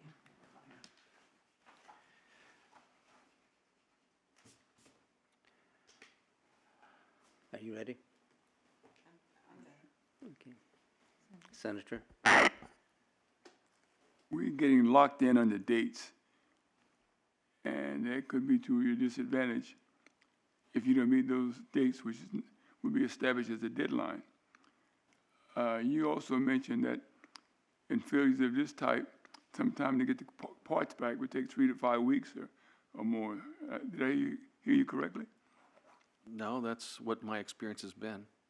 So therefore, if that's been your experience, However, we have never had to expedite it under these kind of conditions, so I don't know what the lab is capable of. I'm not sure what they'll charge us, and that's irrelevant really for the purpose of compliance, but if the lab take more time, then you won't make the deadline, the dates that are established here. So sometime I thought they were suggest, when you request an emergency variance, you ask for a short variance along with it. So to make sure, maybe I can hear from the attorney on that.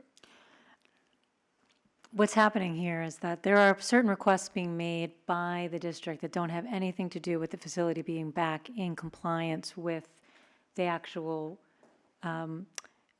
permit conditions from which they're looking for a variance. The estimate is that they will be back in compliance with the conditions of the variance, and this oxidizer will be back up and running by Monday. Tuesday is when they're asking, just to be careful.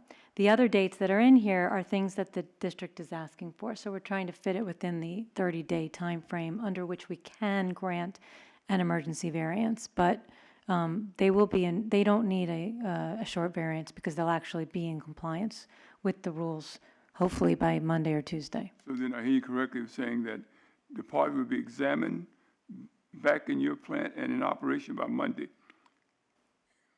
by Tuesday, by Tuesday. yes. So the 3 to 5 weeks you talked about, what does that represent? That is to get the results from the core sample from the tests we're going to do on the membrane of the oxidizer, which we've done last year, late last year, and we already have lab results for that. It doesn't preclude you from being in operation then? It shouldn't. Okay, all right. Okay, we've wandered around a bit.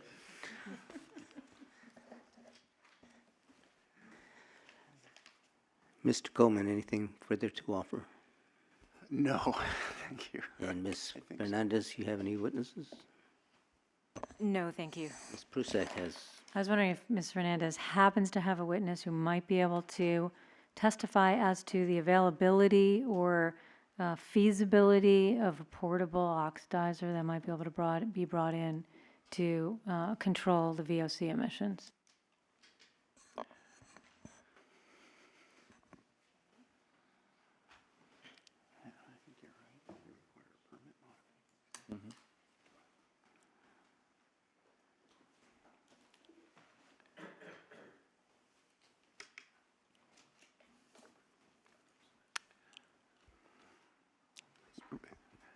We haven't done closing statements yet, have we? No. Nope.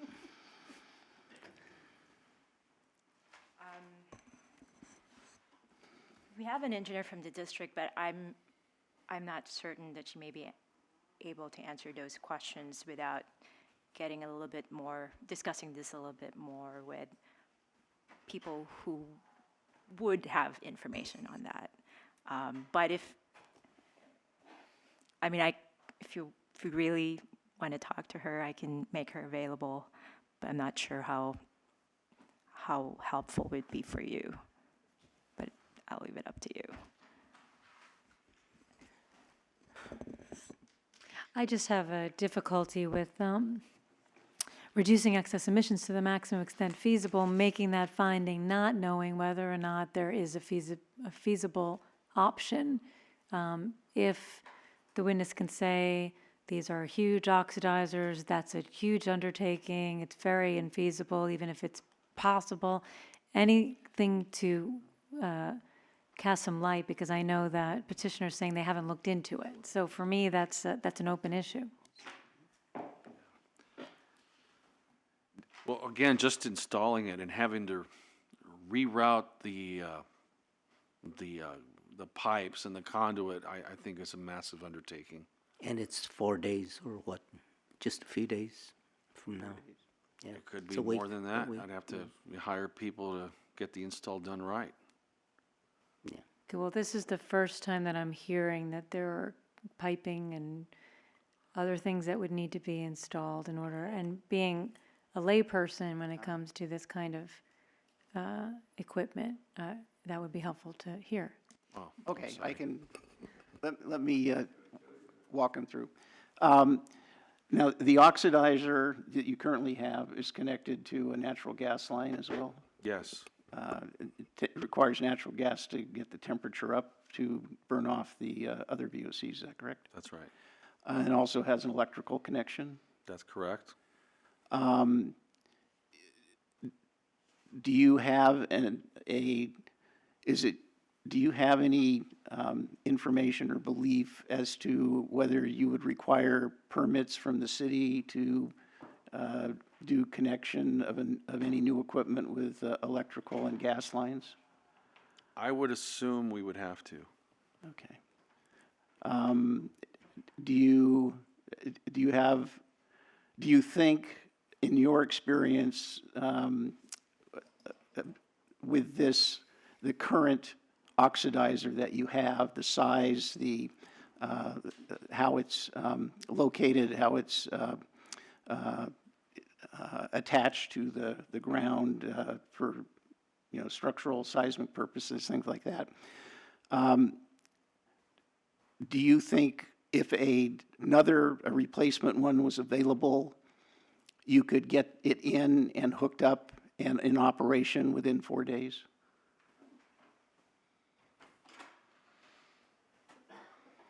I don't see how. Unless it's on some kind of a structure that can hold the integrity of the unit. John, I'm judging it based on the size of the unit we have currently out there. I don't even see 4 days. I think the undertaking would probably be involved much longer than that.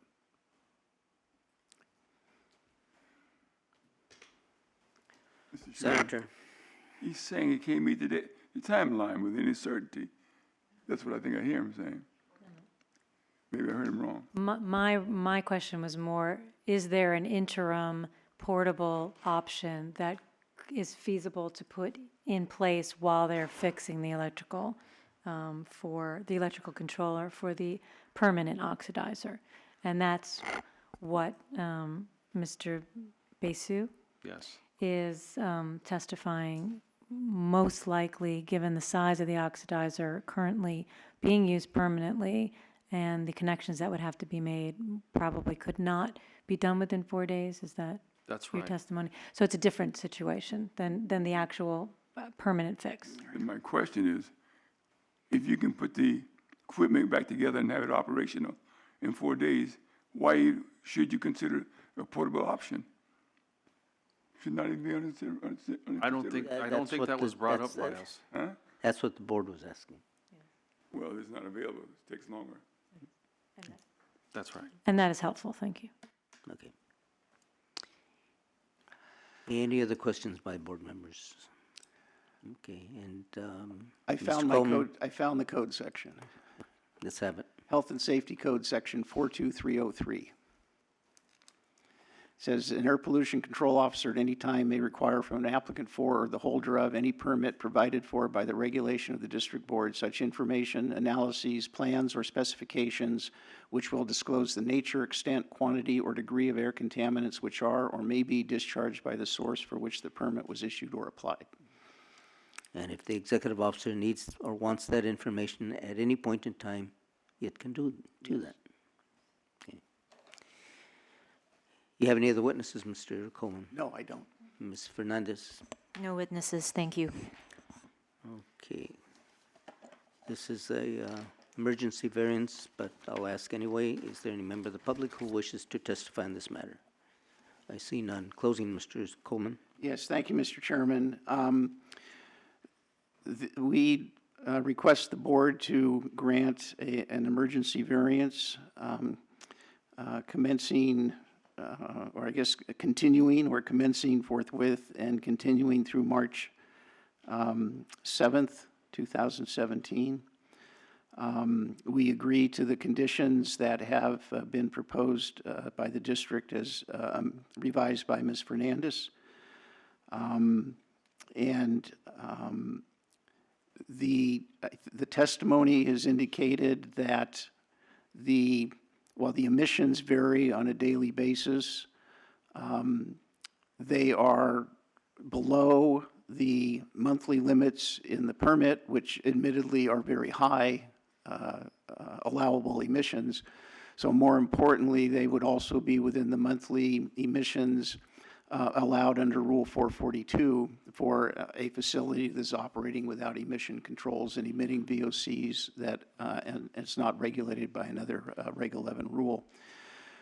So we believe that, yes, understandably, I know the hearing board is concerned about the poundage of emissions, but these emissions do appear to be within regulatory limits that are applicable to the facility.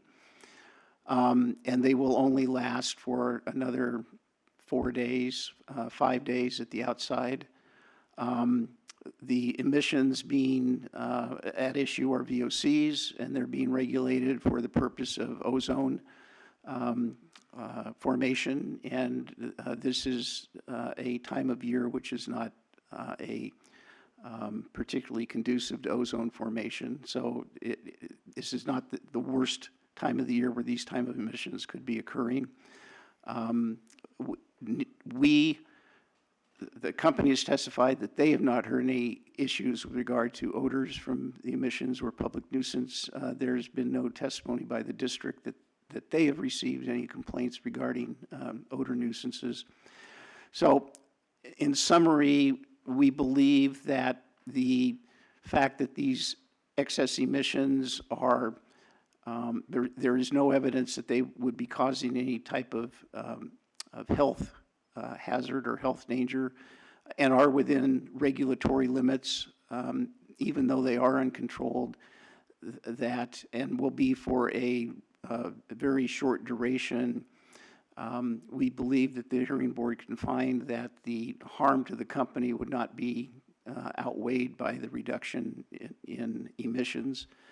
And we would therefore request that the board grant the variance on the terms that have been requested. The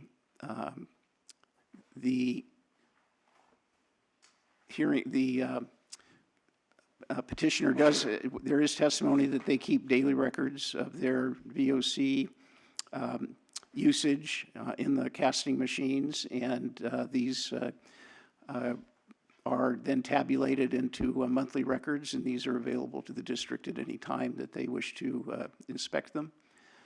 And these will allow the quantification of emissions to be done during the variance in question. Thank you. Ms. Fernandez? Thank you. I don't think the petitioner's testimony was very helpful. I don't think I heard anything today that would lead me to believe that we should change our position regarding not opposing this emergency variance. We are concerned about the excess emissions as well. But as Mr. Coleman said, they will be within permit limits. It's only going to be 4 days, maybe, hopefully, just 4 days. And it sounded like the trying to bring in a temporary air pollution control system to replace this downed equipment might be a fairly difficult undertaking, given that we're talking about the original equipment is, according to the permit, it's 10 foot wide, 16 feet long, 18 foot 6 high. So it sounds like it's a huge piece of equipment, and you have about 4 days at this point to try to, get something in there. So it sounds like maybe it's not quite feasible. We would have liked to hear maybe some efforts, additional efforts to curtail operations this week. We're talking just 4 days, but I think that based on petitioner's testimony, it sounds like that's not possible without taking a substantial financial hit. So based on what we've heard today, we would not object to we would not oppose the emergency variance petition. Thank you. Thank you, Ms. Fernandez. Discussion, board members?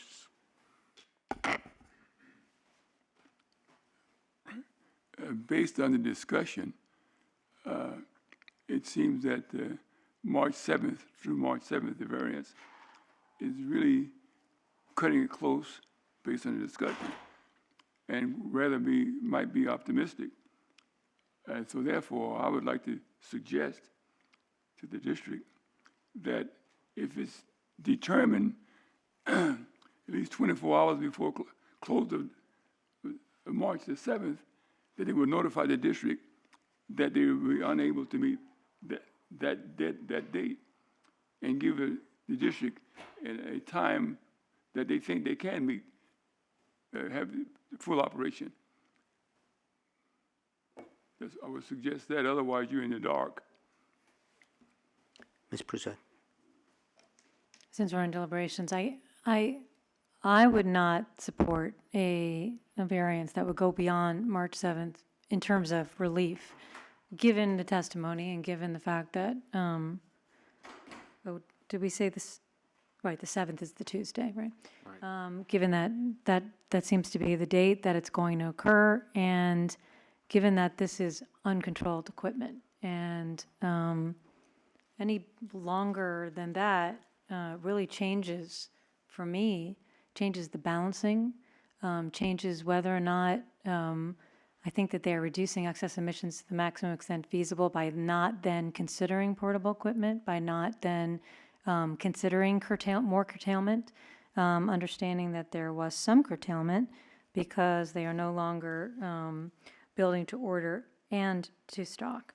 But I wouldn't support anything that would allow this variance to go beyond March 7th in terms of relief.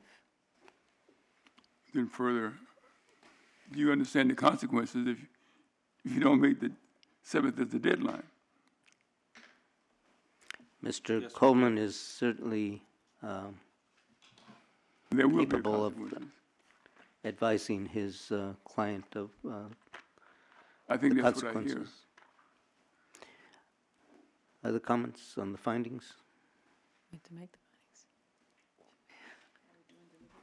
Yeah. Or, as you wish, review the findings or comment? If there are no comments, I think that I can go through the findings. I think that we made a lot of the points when we found good cause. Petitioner will be in violation of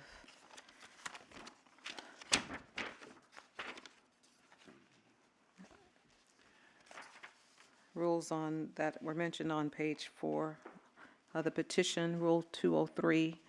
Petitioner is also requesting Rule 3002, and I believe it's 3002 C1 or C3. I always get it mixed. It's either 2001 C1, 3002 C1, as it relates to the permit conditions 1, 2, 3, and 6 that have to do with operating with a minimum of 95% control efficiency, as well as venting the equipment to control VOCs. So I believe that petitioner, if they want to operate, will be in violation of those rules.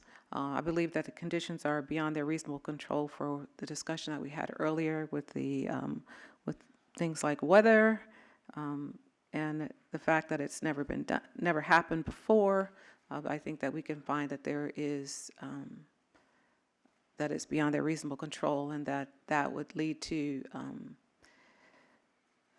an arbitrary or unreasonable taking of property or practical closing and elimination of lawful business. Petitioner has mentioned that they will possibly have to lay off a few employees for a short period of time, or not use those employees for a short period of time, and they would not have access to the use of their equipment as well if they were not allowed to have this variance. Closing or taking would be without a corresponding benefit. This is for a period of 4 days, where the excess emissions are approximately 82 pounds per day of VOCs, and I believe that would be the closing or taking would be without a corresponding benefit. in reducing air contaminants. Petitioner has applied for, petitioner has considered curtailing operations, and in fact, petitioner did curtail some operations, and that they went to producing build-to-order products as opposed to on-the-shelf stock items. During the period the variance is in effect, the applicant will reduce excess emissions to the maximum extent feasible. That also goes along with the reduction in the production of their product, as well as they have considered, or we discussed at least, I don't know how much they had considered, but we discussed the option of whether or not they could use some other equipment, and that we reached a conclusion that it might be unreasonable to expect to provide a portable oxidizer and connect it with the necessary electricity, gas, what have you, within a 4-day period. That would not be reasonable or feasible.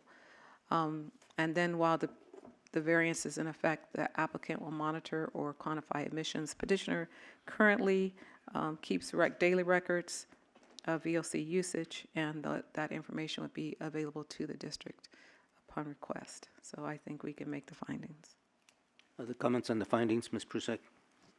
Just to be more specific with regard to the rules that are, that they're requesting variance from, I don't know if you specifically mentioned to delete Rule 442 from that section, but they're no longer requesting relief from that.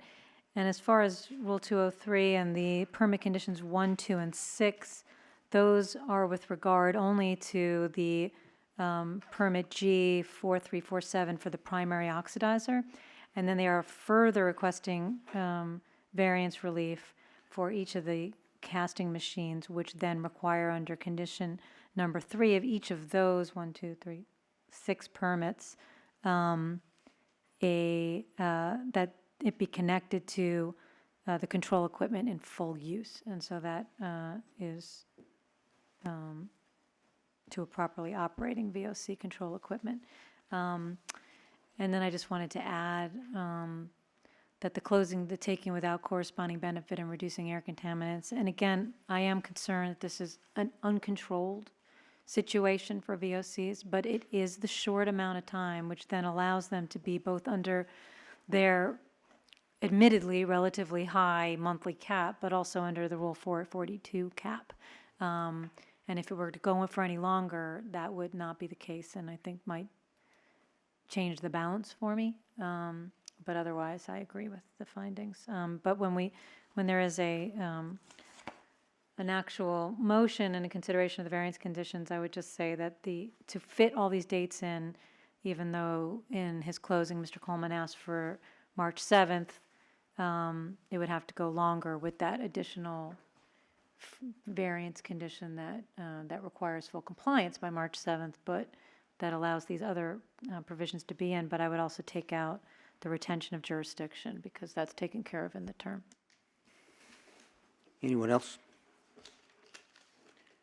Senator? I will support the motion, but with the understanding that there will be a consequence if you don't meet the deadline. Okay. Yeah, I agree.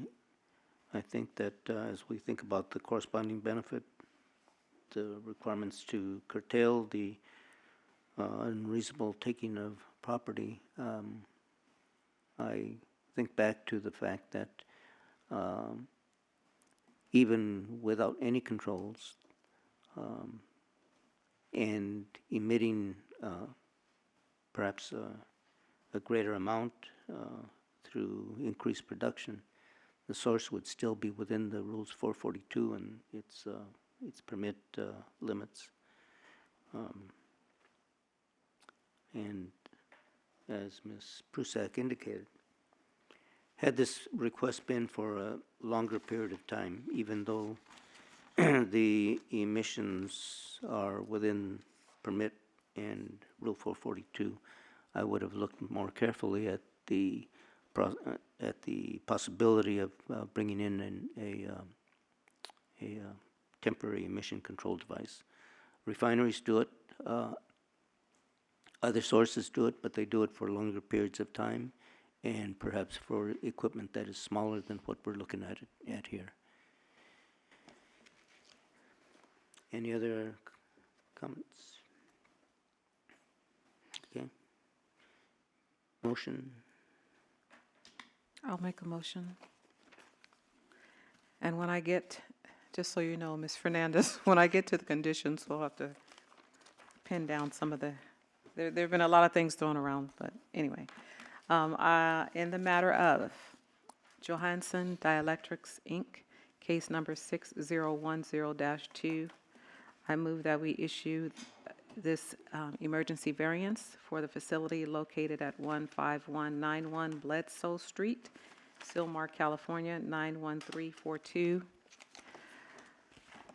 for the equipment as listed on page 3 of the petition, the afterburner, catalytic oxidizer, and casting machines 1 through 6, and for rules 203 and 3002C1, 203 as pertains to the primary oxidizer, permit conditions 1, 2, and 6, and as pertains to the casting machines listed on page 4, permit condition 3. It will be commencing today and going through March 7th. And it will be with conditions as included in the initial ex parte minute order with some changes.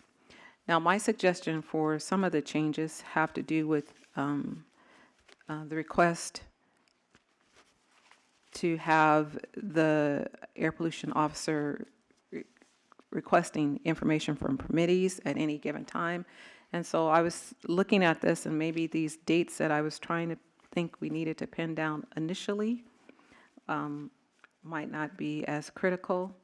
And that is for condition number 1, petitioner shall provide detailed assessment of the damage to APC equipment, including the catalyst bed. Initially, the petitioner had thought they couldn't do that, or the district had requested that it be done on the 14th.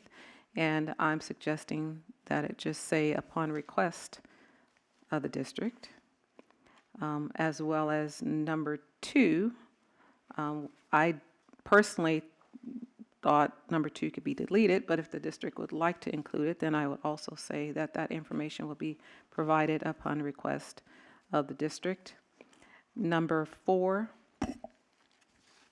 the catalyst sample shall be removed no later than March 1st, 2017. Number 5 will stay as it is. Number 6, I would remove the last phrase that says no later than March 8th, and then just insert upon request of the district. And then number 7, I would do the same, to just add upon request of the district, and then delete number 8 as it stands. And then there's another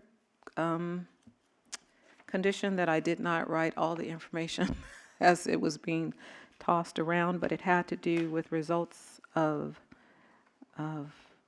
I have a lot of scribble here. But it had to do with completing repairs, and if either Mr. Yes. Coleman. Petitioner shall complete repairs to the catalytic oxidizer and return it to full operation by no later than March 7th, 2017.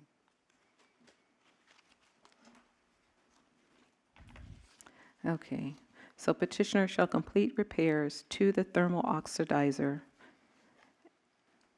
and return it to full operation by March 7, 2017. Catalytic oxidizer.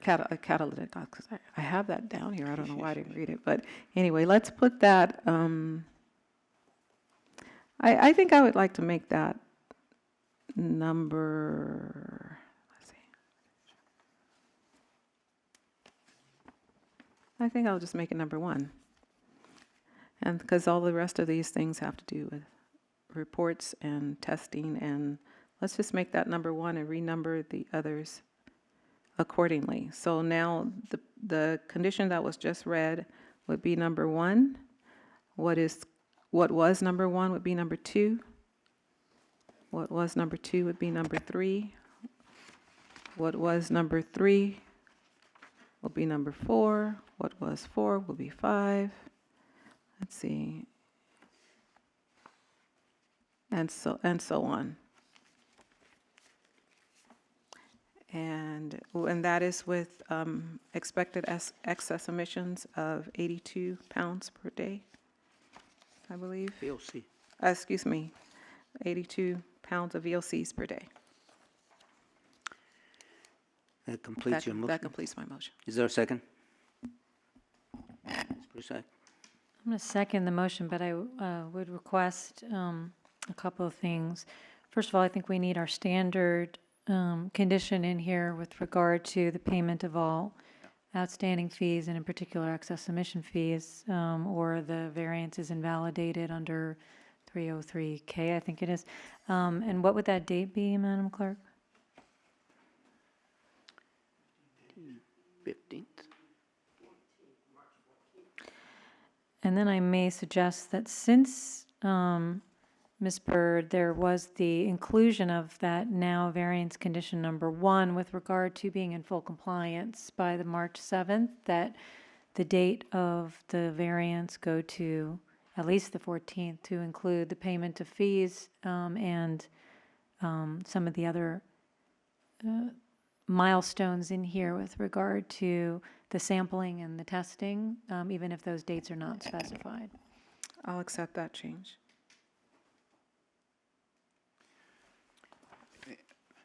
You usually have the condition about notify the clerk of the board in writing when compliance is achieved, is that? Thank you, Mr. Coleman. Should we include that as well, Ms. Byrd? That will be included, number 9. To include our usual paragraph that, our boilerplate of, well, it's not boilerplate because it is important, but yes, it is usual that the clerk be notified upon full compliance. All right. Motion's been made and seconded. Discussion on the motion. Doctor, how do you vote? Aye. Senator? I vote yes. Motion passes 5-0. Thank you. Good luck. Thank you. Thank you.